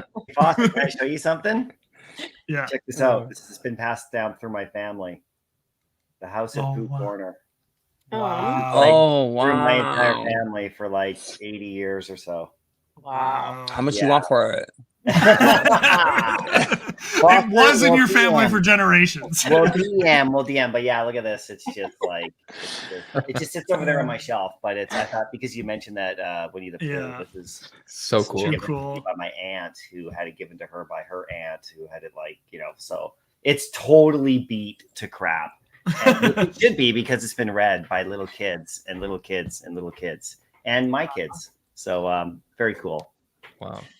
That's awesome. Anybody else want to comment on anything on this one before we move on? I just got to step in. I got to take off just because we're going out to my family's place. Got the little baby and all that stuff, so I got to help my wife get ready. But it's been an absolute pleasure, you know, being on the stream, Magic, and seeing all the legends here. And this is my first time actually being on a space with Rolly. So nice to be able to chat with you officially, brother. And yes, man. Absolutely, man. Yeah.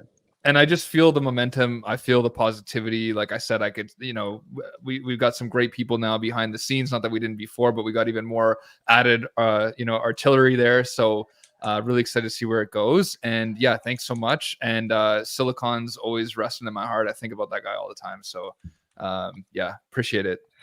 Thanks so much, Chad. It's great to see you, Enjoy the rest of Pirates. your Sunday. Good to see you Appreciate guys. you, man.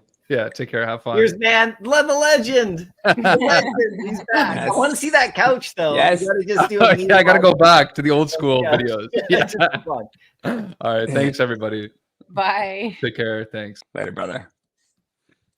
Okay. Oh, what a guy! What a guy! I man. love him. Yeah, This he's is I think awesome. that, He's like, I awesome. would watch him, back in the day, like, just always was watching his live streams, and I love that he's like Canadian and Foster, right? Like we got Yes, sir. He's Yeah, a Canadian Oh, we're lad. overpowered by Canadians on this. Yeah, one. here I we didn't go. realize. You gotta love the Canadian boys. Yeah. Hey. Yeah, I gotta get on one of his shows because he was DMing a couple times and we tried to make it work like 4 or 5 times and just scheduling didn't allow it. But I was glad that we got to do it today with on your channel. VeVe Yeah, Digital. you got to, because he's such a great interviewer. He asks really thought-provoking questions, and he just is really good at it. He is. And he's an OG legend too. Like he's been covering the project for when I joined in April of 21, I think he was already potentially covering it. But he's been around for a while, and like he said, life gets in the way sometimes, and you got to focus on IRL things when you got a kid and a new job and stuff. Sometimes things take over, but he's always been a supporter of the project, and so can't say enough nice things about the guy. And so I'm really glad to see he's poking his head back around in the space a bit, and hoping to see him more active and back to making content again for sure. Absolutely. So without reading these word for word, why don't you guys give me sort of, and this is just slide 1, so I'll show both because it's both cover October. But maybe tell me a couple of your favorite things. Give this a glance and give me a couple of your favorite things from October, or most meaningful, or most impactful, or just what you enjoyed the most, maybe. Let's start with my collectibles. Yeah, going to New York City Comic Con. That was I wasn't sure if I was going to go initially because price, cost, time, family, work, everything, right? But I had to go. I was like, I got to go to that one, and it was so awesome. I mean, the Addiction comic that dropped there, the Superior Spider-Man comic, which I have both on the wall, autographed, the whole thing. And what I wanted to go and do, aside from the drops that happened, because there was great drops that happened. I still have I have a matching mint Magneto and Professor X from that weekend. Oh, That's really yeah. great. I just got them on the floor. I'm just no, I'm keeping those, and a bunch of other stuff. But what I wanted to do when I went to New York was, go to the party, see the fam again. I mean, it's just so unbelievable. It was so great. And by the way, your costumes were great at the party. That was awesome. And that party, that Thursday night event that VeVe put on was just unbelievable. Bananas. So highly recommend anyone going. But the one thing I wanted to do when I went there was I wanted to see it firsthand, Marvel and VeVe, right? I really wanted to go and stand by the booth and see okay. So I saw San Diego Comic-Con, I saw the previous New York and all that, but I was like, what does Marvel think of VeVe? Really, are they just hey guys, take a table over there? I saw the visuals, but I wasn't there in person before. And I really was curious. I wanted to say, okay, are they just letting VeVe tag along, or is it? But when I went there, I saw that Marvel is VeVe is a partner. They have their own booth section, everything, but they're getting shouted out all day. Mm-hmm. And it was really cool to see that in person, on the floor at one of the biggest conventions in the world. And it was the power of that. And so it was all Marvel the whole weekend, of course, so I was thinking in my mind, VeVe, if they go back to that, which I hope they do, it'd be cool if they had another booth over somewhere else on site, so they could do Star Wars and they could do Disney and they could do all the other stuff, because all of those fans are there. All those booths are there, but they were Marvel at this one. So I really thought that was incredible. And that's really what I wanted to see. So it really solidified in my mind, like how far VeVe's come and how strong that relationship is. Which, you know, if Marvel believes in VeVe and has got big plans, and they're sharing the booth with them at one of the biggest conventions in the entire world, where there's hundreds of thousands of people going through there, it's gridlock out in front of there. You couldn't even like drive anywhere near there. So this is not some little convention. This was a major, major deal. And so I kind of like in the back of my head, I always kind of like I just kind of like go like sigh a little bit when I hear people think that VeVe's pathway isn't just paved in absolute like success coming up, because, you know, a giant entity like that, which is just so massive, is got them right there, you know? And so they have big plans together, obviously. And it just makes me so confident, you know, that's why I keep making videos or keep going. So all the drops that happen around it is all cool. However they did or didn't do, that's all great. All the partnerships they're doing, the printed stuff. But that relationship, that's what I wanted to see. And when I went there, I was not disappointed. I was actually blown away by it. So it makes me really, that's what I take from October, if that's in a nutshell. And I think it makes it, you know, it does make a difference to experience in person, because, you know, you can tell somebody what an experience is like, but until they actually witness it themselves, it's just words and visuals. And, you know, I've volunteered at 2 of the Comic-Cons in the booth, and you're spot on. I mean, Marvel comes in, they check on us, they see if we need anything, they talk about scheduling, they coordinate how the stage presentation is going to go. I mean, there's constant communication, there's constant feedback. They are an extension of the team when we're there. Like, we work cohesively together. So yeah, I think you nailed it with what you said. Yeah, I mean, I know some of this team by name now, and I see, I'm like, oh, it's so great to see you again. Like, it's an extension of the VeVe fam for us. And like, I just stood back across the aisle a lot of times because I didn't want to just stand. I could stand at the booth beside David and Alex, and say, "Hey guys, you were there," and of course everyone was there, and everyone does it. It's okay. Yeah, I could have, but I was like, no, they're working, right? You know, I'd have me annoyingly sit there all day. But I just kind of like, I stood back a lot, and I was just like watching the whole giant. It's like right in the center of it all, by the way. Not like, oh yeah, we're over in the corner over here. Like Marvel, okay? Like screen, like hundreds and hundreds of people always there.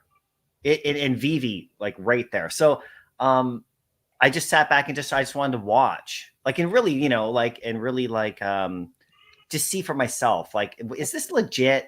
Like, because it seems crazy, right? Like, did people understand how big Marvel is? Like, it seems insane that, you know, so, and then I watched it, I was like, no, this is like legit. This is like for real. So yeah. I tried to convey that with some little short videos.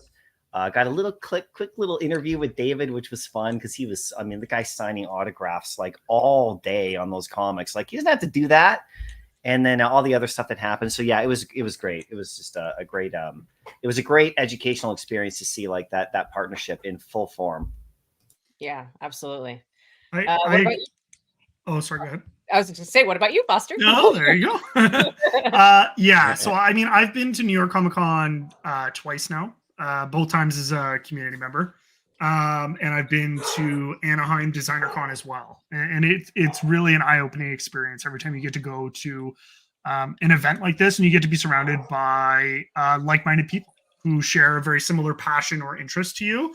And the really cool thing for me, because my collectibles already hit the nail on the head when he talked about the whole Marvel VeVe connection and how wow that is. What was really cool for me as well is when I'm taking my step back, which I did as well, was seeing people that had no idea what VeVe was coming to the booth and coming to ask questions. Oh, like, what is this? And seeing people who on day one, you would see them and, oh, what's VeVe, whatever. And they come back on day 2 and be like, hey, I landed at a collectible. Or you'd be at a different booth, but there'd be 8 of you there. You'd all be wearing VeVe shirts, and people would be like, oh, what's VeVe, whatever. You'd be like, oh, they're partnering with Marvel over there. And they'd be like, oh, I'm going to go check that out. And then people would start migrating over to the booth, and they would start checking it out. And so for me, that was really cool. But I think probably my 2 biggest takeaways from that weekend, one was securing the addiction comic, because the whole addiction thing was a very cool thing that happened and took place. So I have, don't know what finger to point now, an addiction comic, which is really cool because it's a 1 of 5 variant. So it's extremely rare. So I've never really owned something that's that, I mean, I don't want to say valuable because value is subjective, but kind of that scarce, that rare, and that kind of meaningful and representative of where it came from. And then I think probably the thing that I would mention the most, and I've mentioned it before, but something that people don't necessarily get to see and that you're not going to see videos of or anything like that is all the work that goes in behind the scenes. And Magic, I'm sure you can relate to this when it comes to prepping for Comic-Con itself, but I was very much, I don't want to say very much because I played a very small role, but I was one of the many people that played a role in getting the party and event set up on the Thursday. And I think what people don't see, and what was really cool for me to see, because I hadn't seen it either, was the amount of effort that goes in from the top down at all levels. And, you know, you would think that David and Dan, who are as successful as they are, could really just tell other people what to do and just stand around and play on their phones or whatever. And they were honestly probably working harder than anyone else to see this be successful. And it became very contagious very quickly, where there was a task that needed to be done and we had to pack all of those gift bags. Like all the gift bags that people got at the end, those all came in boxes from Funko. And it was a delivery truck, like a full delivery truck of items that came. And we had to unbox all of them, put them together, and have them ready for this event. And literally they were running around and and they'd be all over the place. And so that to me really spoke to their leadership and passion to wanting to see the event be successful and the amount of conviction that they had, because they're probably not making an hourly wage, right? They're putting in 12 plus hours of effort just to get ready for the event. And then they need to be on the whole time as well. So for me, that was really cool to see. And it's something that a lot of people won't ever get the chance to see. But having seen it firsthand, I thought that was really amazing. Yeah, absolutely. Yeah, and I witnessed it as well. They put in the work. They get to the event early. They're there on setup day, travel permitting, obviously, and making sure that everything is there that needs to be there. And it's a huge team effort. It's not just a one person thing or outsourced to another company. I mean, it is team members and volunteers helping to bring it all to life and bring it together. And there is a special, I feel like any event I've gone to, that there's a special magical chemistry that once everybody's together, I guess maybe it is because we all are so passionate about it, that everyone just gets along well with each other and figures out how to help and where to fit in. And it just is a very cohesive, nice working unit. So I've enjoyed every event that I've been part of or even just attended as a fan. What about you, Rolly? Oh man, for me, this list is amazing. I will just say the whole list. I'm gonna just go down real quick, but the Christian Louboutin was absolutely amazing. That wasn't something I was expecting, but loved it. That was an amazing collaboration. New York Comic Con in itself, I went to it and the previous year and had so much fun. There was no way I was gonna miss it. Last year or so, that was absolutely amazing. Just being around everybody, the VeVe party, the party Mr. MC won through, it was just absolutely fun times. All the drops were on point. I'd probably say I have multiples of all those. The Magneto, I do have the 616 on that, but I'm looking for, I have Professor X 616. I am looking for that Magneto 616. If anybody has it, just FYI. The parties were great. I'm not at home. I'm at my sister's house visiting.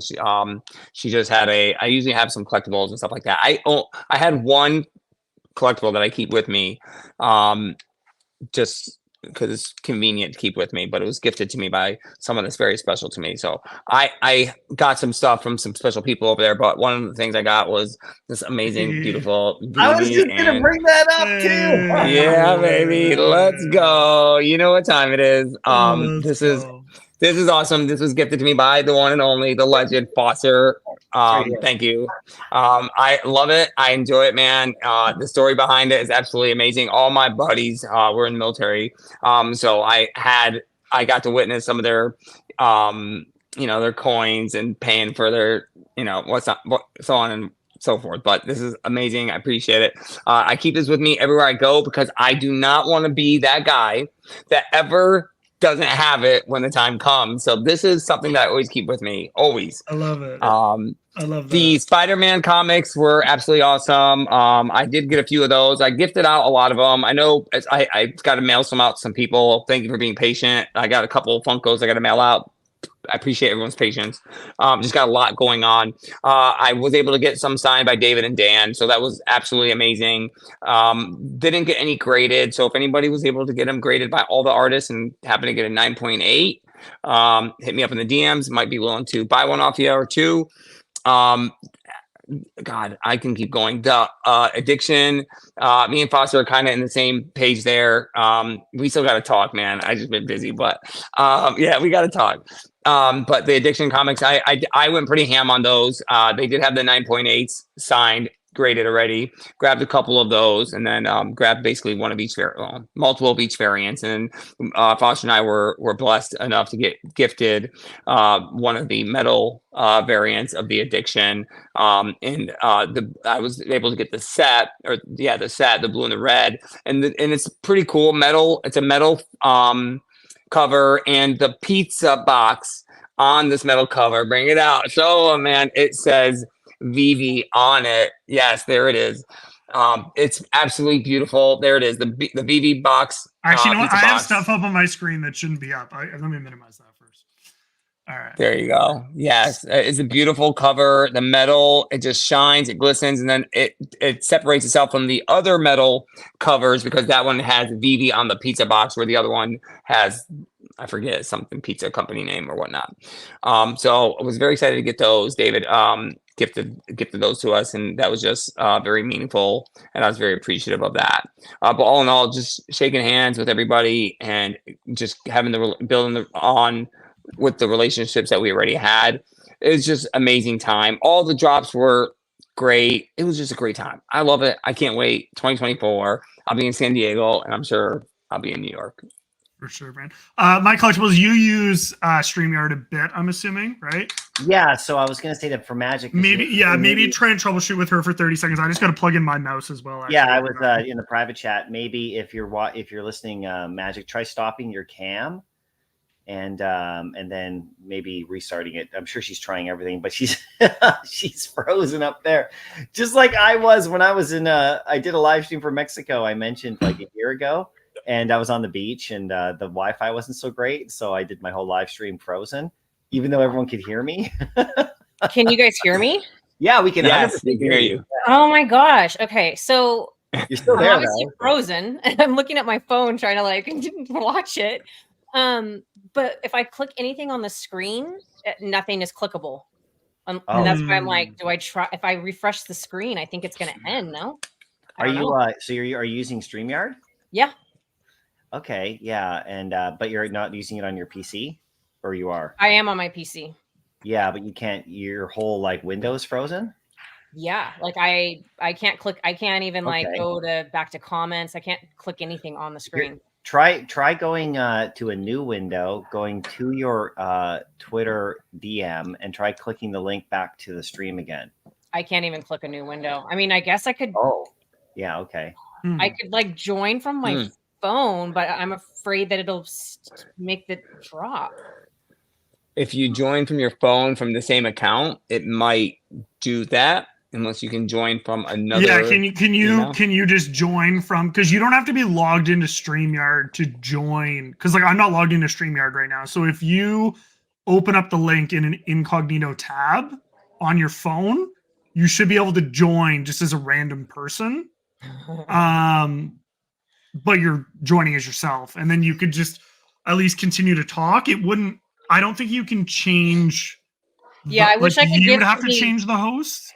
I'm wondering if I can give one of you guys control somehow. Yeah, I don't even know how that works, to be honest. The joys of technology. Let's see. Because I'm like, I can't even click the next slide. Oh no.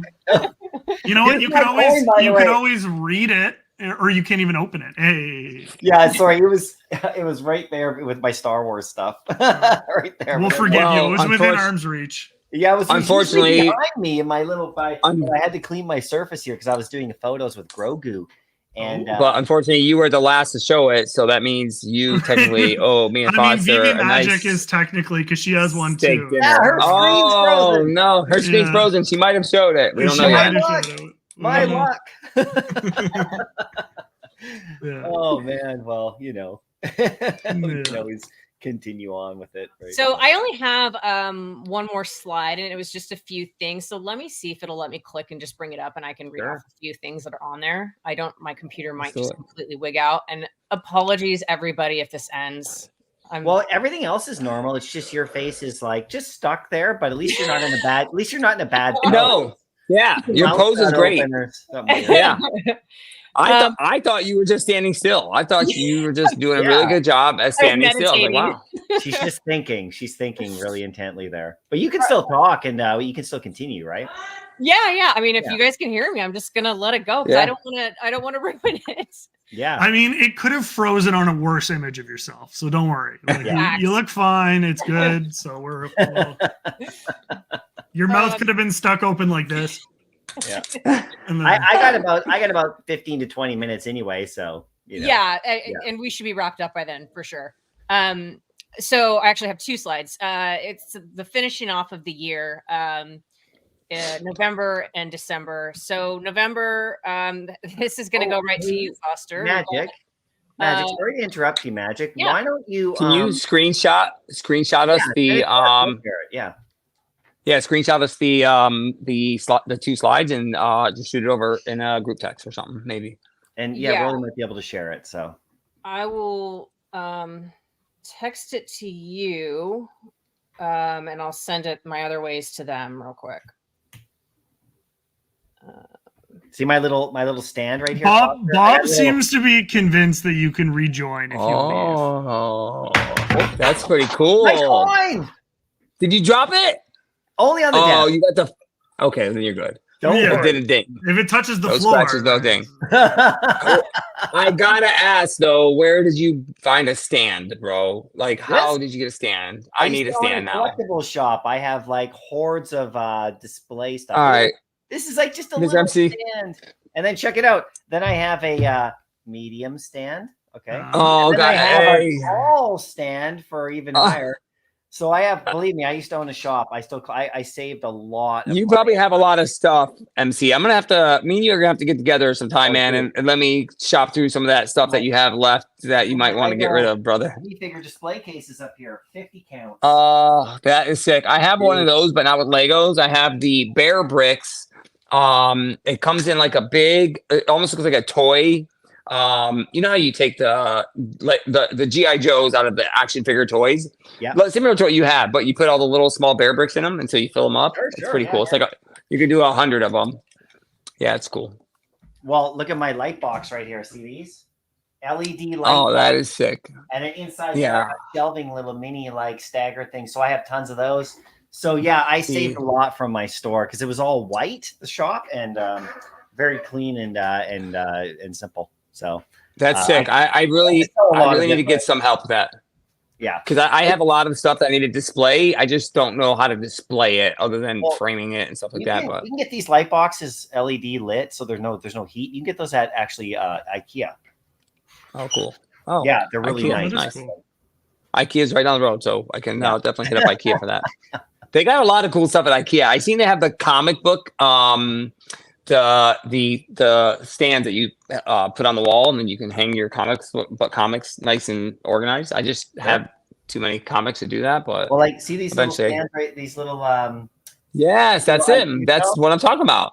Yeah, that's and then you just that's why I have those are all in my shop too, and I have anyway. Anyway, okay. I turned my office into a shop, basically a store display behind me here. I love it, man. I love it. I'm a big fan of that. Photos of my my store layout before too. That it was yes, fun. I would love that. I had a good time. Yeah, but yeah, Magic, are you still with us? Yeah, well, yeah. I got kind of. I got the message. So the problem is if I have the spinning wheel of death now, so I would have to do a hard restart, and that will, I'm pretty sure that will end the stream. Yeah, let's not risk it. Let's not risk it. I think we're almost done anyways. So we'll just power through. Yeah. We'll power through. We'll just power through. Sorry, guys. I need a new computer. No worries. No Add it worries. to the list. Things happen. Priorities. At least we can still hear you, one of them though. at the moment. Okay, so I sent I did a DM for Foster and MC, and Rolly said he has it. So that's the next slide. I don't know if you need to request to share screen. Well, Might be able to present. So if you can try it. Otherwise, you can just where was your DM sent to? Sorry. I sent it on Twitter? Twitter, but it's just a screen, like it's just a picture of my computer, so it's not like Oh, okay. the best quality. So if you want to just mention the things and talk about them, that's fine too. Yeah. So notable drops, community up. Are you talking about the first one, Magic? Yeah, I just sent You said there's two, right? it's November and December, and I'll send you the other one. I haven't sent it yet. Oh, okay. Okay. I'll wait for that. But that's the first Oh, one. okay. Yes. Oh, I got you. Okay. Got you. Okay. So November, we got the ecomi Discord debut, and the one and only Foster Hill becomes the ecomi community manager. That was amazing news. Very exciting for me to have one of our very own get that opportunity. And Foster, you have been doing a tremendous job, man. Very proud to see what you're doing, bro. Big things, man.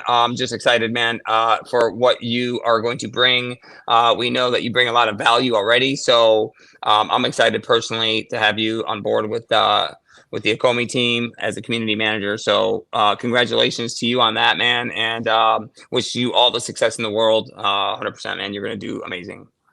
Thank you so much, man. I appreciate you saying that. You know, it's a weird feeling in some ways because, you know, I joined this community just as a community member like everyone else. And in a lot of ways, I still feel like I'm a community member like anyone else.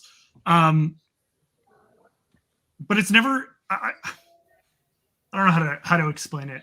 Some of the most amazing opportunities in life are just ones that you just never see coming, that you never plan for, that you never intend to. And if you had asked me 2 years ago, was I planning to work for ecomi? The answer would have been no. Like I loved covering the project just because I was passionate about it. I was interested about it. And I felt like I had an interesting perspective to bring to the table. But, you know, I had a career and, you know, family. And so it was never something that I had considered. And so, it's been really interesting. And so sometimes, you know, I remember I was driving at like 2:30 in the morning last week, and I was driving, and at one point I was just sitting on the light and it hit me. I was just like, I work for ecomi. And like it was just like a wow moment to me. And then it kind of fades and you just go about because, you know, you're truly just, and I want to make this a very clear point to everyone, is like, I might be kind of the face of something because I'm communicating information, but there's really so many people behind the scenes that worked so hard to make what I can communicate a reality that don't necessarily get any credit. They'll always hear about it when things don't go well or things haven't been delivered or whatever the case may be. But they don't necessarily get the credit because I'll get the credit when something's delivered because I'll talk about it and people will go, great job, Foster. But there were so many people that put so much time and effort and energy and passion into something that they're delivering on. And so it's really been an honor for me to get to know a lot of the different teams behind the scenes and a lot of the people that go into making our dreams a reality. And so for 2024, I think what I'm kind of really excited about, and I kind of want to keep this at a high level, at least for today, but utility and accessibility for the token are really going to be two things that are a focus for me, they're a focus for the company. And delivery is obviously going to be important. I mean, we you know, I hear from people, you know, regularly, well, why don't we have a roadmap? Why don't people just tell you what's coming? And I agree. I mean, it's always nice to know what's coming, but, you know, for argument's sake, and, you know, for those of us that have been in the community since 2021, as many of us have, you know, we've heard things before. And, you know, now that I'm on the business side, I understand that for reasons that are very often outside of our control, things get delayed or priorities change. Regulatory landscapes shift and you have to adapt to those ever-changing conditions. But I think what's really exciting moving into this year is, and I wish Chad was still here, you know, a Canadian boy. I think he'd really appreciate the analogy. But for me, I really looked at 2023, and if you play sports, you'll understand the analogy as a rebuilding year. And you know, you didn't really get to necessarily see a lot of the things front end that were going on, but you were building the pieces and putting them together so that the next year you could make the cup run. You could really make the playoffs. You could make it all the way through, and you could. Well, I'm a hockey boy. You know what I mean? Yeah. So I think for me, that's what 2023 was really about. And while I didn't join ecomi until the end of 2023, I was very fortunate to see kind of all the hard work that's gone into putting a bunch of the pieces together. And so I think as those pieces begin to be delivered on, and a lot of those when questions start to be answered, I think that collectively we'll see a lot of positivity and kind of a renewed focus on community and really building out the features that people are looking for. So, you know, there'll be an appropriate time and place to discuss what those are specifically, but I really want to, you know, hit on the fact that utility and accessibility for the OMI token are a priority. And VeVe Magic is back. Yeah. I just had to say the magic words, apparently. Apparently those are the magic words. I was about to say, Magic has had the best poker face during that whole conversation, and then and then bam, she's like, "You said it." She said it. No, but oh look, and there's the slide. Yeah. So hey, let's go. We're back. Okay, remember now, you have to protect. Remember, you can't make any crazy faces because if you freeze again, you have to keep it real. Yeah. Just smile. And you know what? And people will read into all the faces you make because I'm actually looking at tweets right now talking about my smirk, and people are reading into it. So I mean, anything is possible. So you don't want to freeze in the wrong pose, especially because then people will have multiple minutes to read into it. Well, I was about to message you guys because the entire screen turned white, and I was like, "Oh, I think we're about to rug." Oh my goodness, that's crazy. And you're like, "There she is," and I'm like, "I don't see." Yes, just came back. It worked out perfect. It worked out perfect because literally you popped up just like that. I'm glad we said something because you know you never know if you thought you were still on freeze. Like, yeah, that's awesome. It was magical. Yeah. Hey, Foster, can I ask you something? You can ask me whatever you want. Whether I answer, I'll let you know. Yeah, no. So this is just like a personal thing, right? Because you mentioned that thing where you're in the car and all that stuff, and the whole process probably of how you went through, like, you know, interviews and all that kind of stuff. Now that you're there, like, and you know, you've been there for a bit, and like, has it changed your just perspective on like basically the whole space that we're in, or has it confirmed, or you know, what you kind of suspected? Because, you know, like once you do see kind of more behind the curtain, right? And I don't mean like the price of OMI rising or whatever. I just mean like, you know, is there crazy amounts of work to do, or do you feel like we're like you mentioned the rebuilding thing, right? Are we looking at like a 10-year plan? Are we looking at what do they call it in sports? You know, when they do like, they don't fully rebuild, they just do like a rebuild on the fly. Oh yeah, I gotcha. No, I'm just kidding. But like, as it, you know, how you feeling about like where this whole space is heading? You know? Yeah, definitely. That's a great question. You know, I will say, and I hope that those that have gotten to know me over the last couple of years know that I am 100% sincere in this statement that I'm about to make, and that is that, and I've said it before, and I'll say it again, and I'll continue to say it. If I did not believe in the direction that the company was headed, and that I had the ability to contribute to that direction and that objective, I would not have taken the job, and I would not have kept the job. And I mean that very sincerely. And I know some people is like, oh, that's a corporate whatever. Truly, you had a job, right? You had like a career. Yeah. So you left something to go to this. So that, yeah. So I'm currently transitioning. So I still have that career. So I'm actually doing 2 jobs right now. So I'm working 60, 70 hours a week, at least generally right now, on top of a wife and 2 kids and stuff. And it's a bit of a balance, but you know, I like to think I'm doing my best to make do, but the intention is to transition into this role 100% full-time and not have other employment. Yes. As the year progresses. So, but right now for me, I think, peeling back the layers has given me a very unique perspective and appreciation to the amount of work that goes in behind the scenes. And, you know, I'll give you a perfect example. You may get a push notification on your app that says to update, and it will say minor bug fixes. And you go, okay. And you spend 4 seconds downloading the update and you move on with your life. There was probably 6 teams and about 100 conversations that went into improving little things that were going on behind the scenes, or adding in features that maybe aren't live yet, or things that need to be done in order to get things to progress that you don't see that get pushed forward with those. And they come out regularly, right? And you see me talking and hey, we're planning to do updates, and you see all these things. And then I'll get people ask me, well, can we get an update on Omi? And I was getting those questions on January 2nd. And I said, okay, well, what about season 1 that just went live on January 1st? Okay, but can we get an update on Omi? Well, the update is that season 1 just went live January 1st. So I think when you're looking at a time frame of immediate, things don't really feel like they've been delivered on, and there's frustrations, and understandably so. I'm not taking anything away from anyone. There's things that we've wanted to see that we don't see yet, and there is a collective frustration associated with that. But I think VeVe Magic's first couple slides really articulated this better than I ever could. When you zoom out and look at a wider time frame, you really start to recognize that things are starting to come at a more regular interval, and things that people are asking for are coming as well. Ecomi is showing that they're listening to the community. VeVe is showing that they're listening to the community. And they're taking the ideas that people have and the things that they want, and they're delivering on them. Now, it might not be in the time frame that we would hope for, which is part of the reason that we don't promise time frames.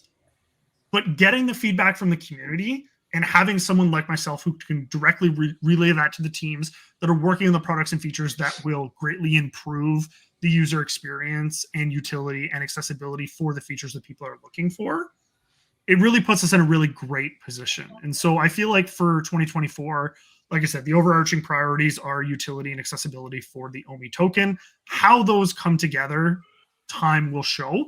But obviously, when it comes to accessibility, being able to acquire the token, right? And I'm sure we can surmise why that might be important and how that might play out. And then utility for the token. And of course, we can see some examples of how that has already played out when we refer to season 1 of Omi utility with the bronze tickets, as well as the exclusive crafting event that will be coming. And then there will be some other utilities that will roll out this year that we will announce with the appropriate time. And I think people are going to be very happy with those. And then, of course, once those comes, we'll move on to the next goalpost or the next metric that people will be looking for. But ultimately, I think when we get to the end of the year and we look back on where we started to where we will be, I think people are going to be very happy because people are looking for utility and accessibility.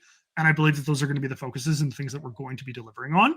Now, I don't promise anything. And of course, whether people believe that it correlates to anything one way or another is completely outside of my purview. But I'm personally excited in the direction that we are headed. And I'm looking forward to being able to play my small role along with everyone else in building out with a passionate team those features that the community is looking for. Well said. And we're all excited. Very excited for it all, man. What else we got in here? Stickers of Omi into the web app. Oh, we talked about that. Hawkeye and Kate Bishop drop with crafting of Ronin. That was fun. I got a bunch of Ronins personally. I don't know if you guys got a bunch of Ronins. That 350 GT drop was insane with only 80 of the SRs. I didn't hit that SR, but I had to have it. Wait, no, I did hit the SR, actually. I got lucky, I think. I did hit the SR. But not after I hit the button, like, a few times. I think I finally got one SR, mint number 88. But that was an awesome drop. And it shows that scarcity definitely takes the cake, man, most of the time. Anybody else have anything on these other drops? Marvel's Mighties. That was a fun drop. I'm still looking forward to the crafting event with... Venom and Carnage.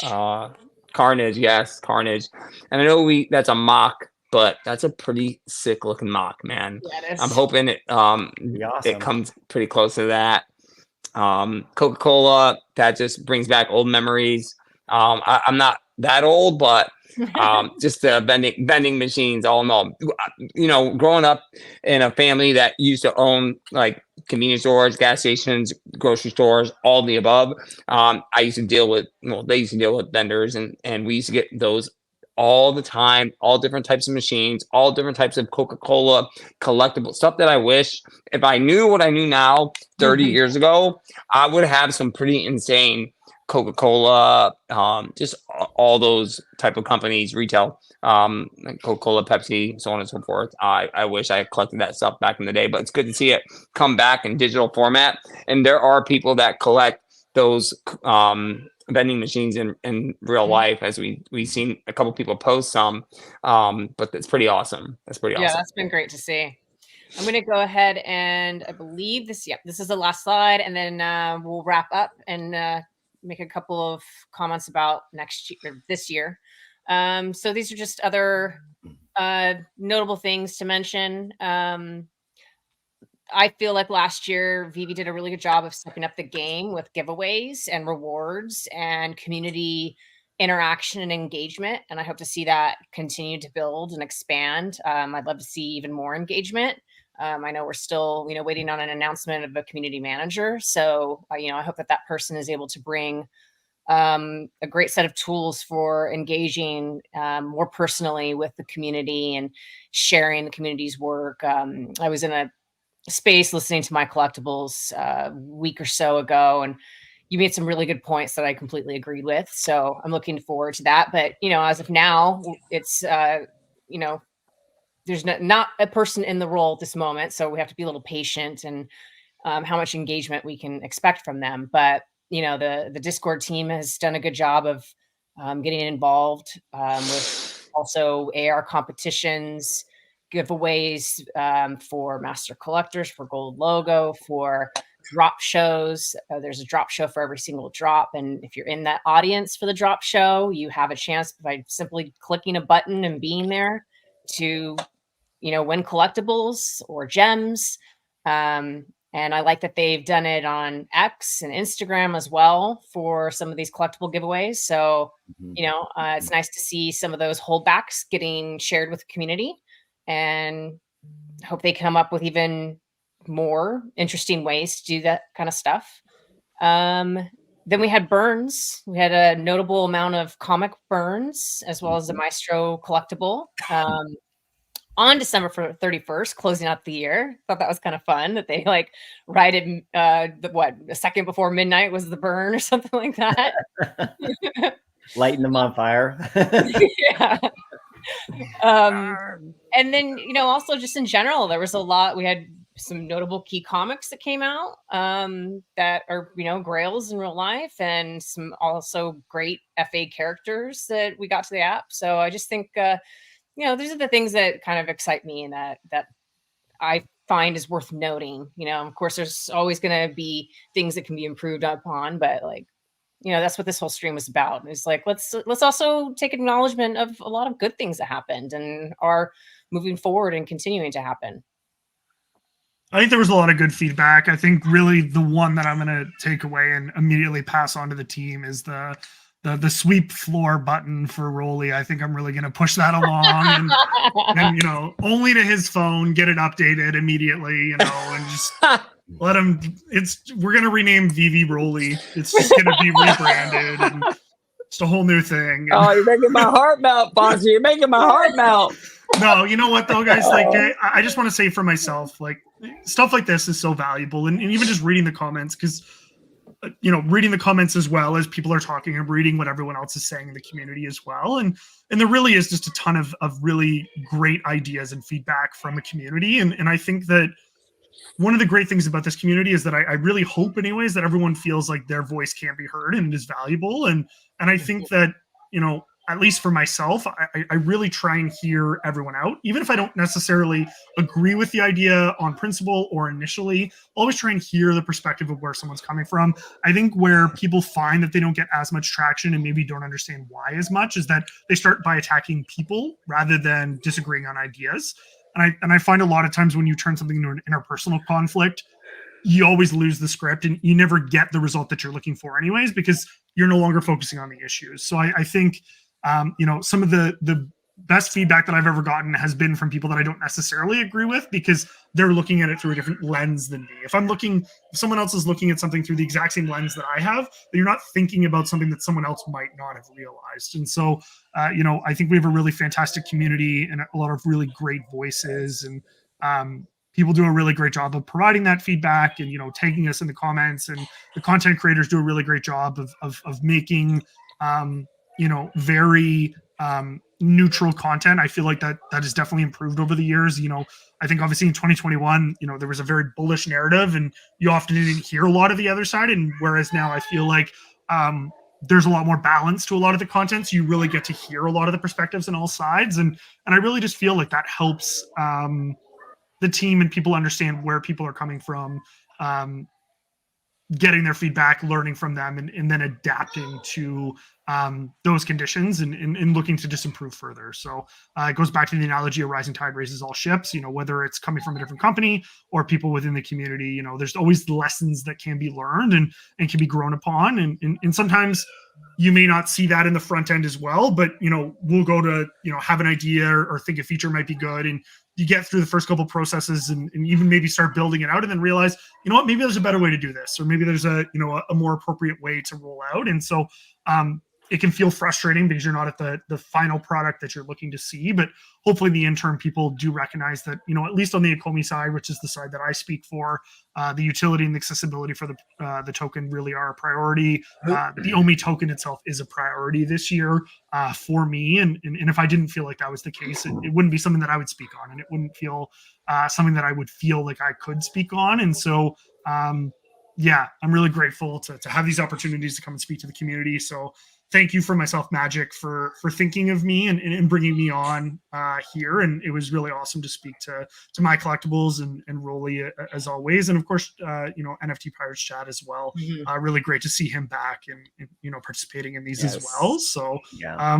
You know, I really do hope in a year from now, we go back to doing something like this. Cause you know, I want to either be able to have an actual smirk on my face or have to eat some words. But you know, that's where the accountability comes from. And I'm glad we have a community that does hold us accountable and continues to push us forward and doesn't lull us into a sense of complacency. So I'm excited for Smirk spec. I'm just gonna have to wear a mask the whole time now. So my collectibles, did you want to have any sort of last words and maybe feedback for this year moving forward, either things you're looking forward to, things you want to see? Yeah, no, it's great. And thanks, Magic. This has been awesome. So cool. And you guys, I mean, so great to talk to you. Of course, Chad too. He's a legend. Always love talking with him. He's so chill and laid back and just makes me kind of go. Yeah. For me, the last year, I think VeVe improved on 4 different categories big time. Number one, the quality of their drops and the IP expansion has been really great. But the quality of the collectibles, we've seen them in those Marvel Mighties, even just the recent ones. I mean, the quality has really risen in terms of like, so that's pretty amazing. And that just means better collectibles for us, like Iron Man and stuff, like you said. The Discord advancement has been absolutely incredible. I know it's thanks to people like yourself, Magic, who are in there. And the whole team with Eagle and everybody that's in there that's doing all this great stuff, drop shows, giveaways, games, sweepstakes, recognition, boosting. I mean, it's so incredible what's going on there. And I do know, because I've chatted with Eagle a couple times about like the VeVe verse, and I, you know, just kind of like this plan about, you know, the Discord's kind of like that first stage of that kind of trend, you know what I mean? So as the years go on, and the VeVe starts to come around, we know that some, like, if you're not in Discord doing stuff right now, get in there. I know some people don't like Discord, but I've been in there like from the second half of this year till now. I've been in Discord daily, every day in there on VeVe. So that advancement, I think, is huge for community building. And then the third thing that I think VeVe did amazingly well this year was, you know, just app features and updates, like, you know, Foster was saying, the stuff behind the scenes that have been worked on, and the advancements in the app and the web app and just the functionality of everything has been really huge. If you go back, I mean, we kind of forget, because like you said, it happens kind of like in these little stages, these little interviews, and like intervals, and then like, you know, you may not realize once you add it all up, it's crazy the way this app looks. So that's been incredible. The teams work so hard, and then the hiring and the staff growth aspect of it all, as I know you mentioned, you showed in your slide, Magic, like that's huge, because if you don't have people in those key positions, then people are stretched out and they're in different spots and they're doing multiple tasks. I know that still happens at VeVe, so they're going to obviously continue to grow. I mean, that's why we see these positions that are available for people to go apply for, because clearly, you know, they're trying to fill these out and trying to get that structure. And I really do think they have a really great back end structure now of staff to build on, and you can see it because the results are coming through. So with all the stuff I just mentioned, so you know, it's just a year of growth in regards to the company and the structure. The audience, obviously, if you watch VeVe Fox's breakdown video, which was fantastic. I don't know if you guys have seen her video about 2023, where she breaks down all these different numbers. The retention is pretty awesome amongst the people who are core, but the growth of user base has to be obviously a factor. So I think with all this back end building, that's going to transition into growth of user base. You know, just with features that they're going to be adding and more collectibles and more rewards. And of course, now we're seeing like actual real paid marketing, like digitally. So all this stuff is kind of like all coming together, and it's a big year for VeVe, right, in 2024. So I think they just continue on building what they're doing, keep solidifying, and make sure they stick to the plan that they have outlined, or develop that plan further. And I think everything's going to be just fine. And then by the time we get to this point next year, I don't even know what we're going to be talking about, but you know, I mean, who knows, right? Even within a couple of weeks, we can be completely different. I know, that's 100%. the crazy part, and it just keeps happening. And so, Smirk. The smirk, he's smirking, he's hiding it. He's trying to hide the smirk. Y'all see it? Smirk spec. Anyway, thanks, Magic. I could go on, and we'll continue, obviously, to keep covering and keep reporting and any news we hear, and just keep having fun with it all. I mean, it's digital collecting at its finest, and it's being invented. So, I mean, just enjoy the ride. It's pretty damn cool, and we'll see where it takes us. But I'm having a blast, and if I wasn't, I wouldn't be making videos anymore, and I'd be doing something else. And if you're not having fun, then maybe do something else and come back in a bit when things are more developed, and that's totally cool too. Maybe the experience will be better for some people, but I'm willing to go through all the tough times here and all the growing pains, because I really want to see how it develops. And I'm going to lose a little bit here and there, just like you guys, on drops or a feature that doesn't come out, or maybe like I'm disappointed about something, but that's part of it, right? So so anyway, I think it's going to be a lot of fun, and yeah, I'm looking forward to this year big time. What about you, Rolly? I mean, y'all know me. My conviction is all there 100%. On VeVe, ecomi, Foster, we got to chat a little bit.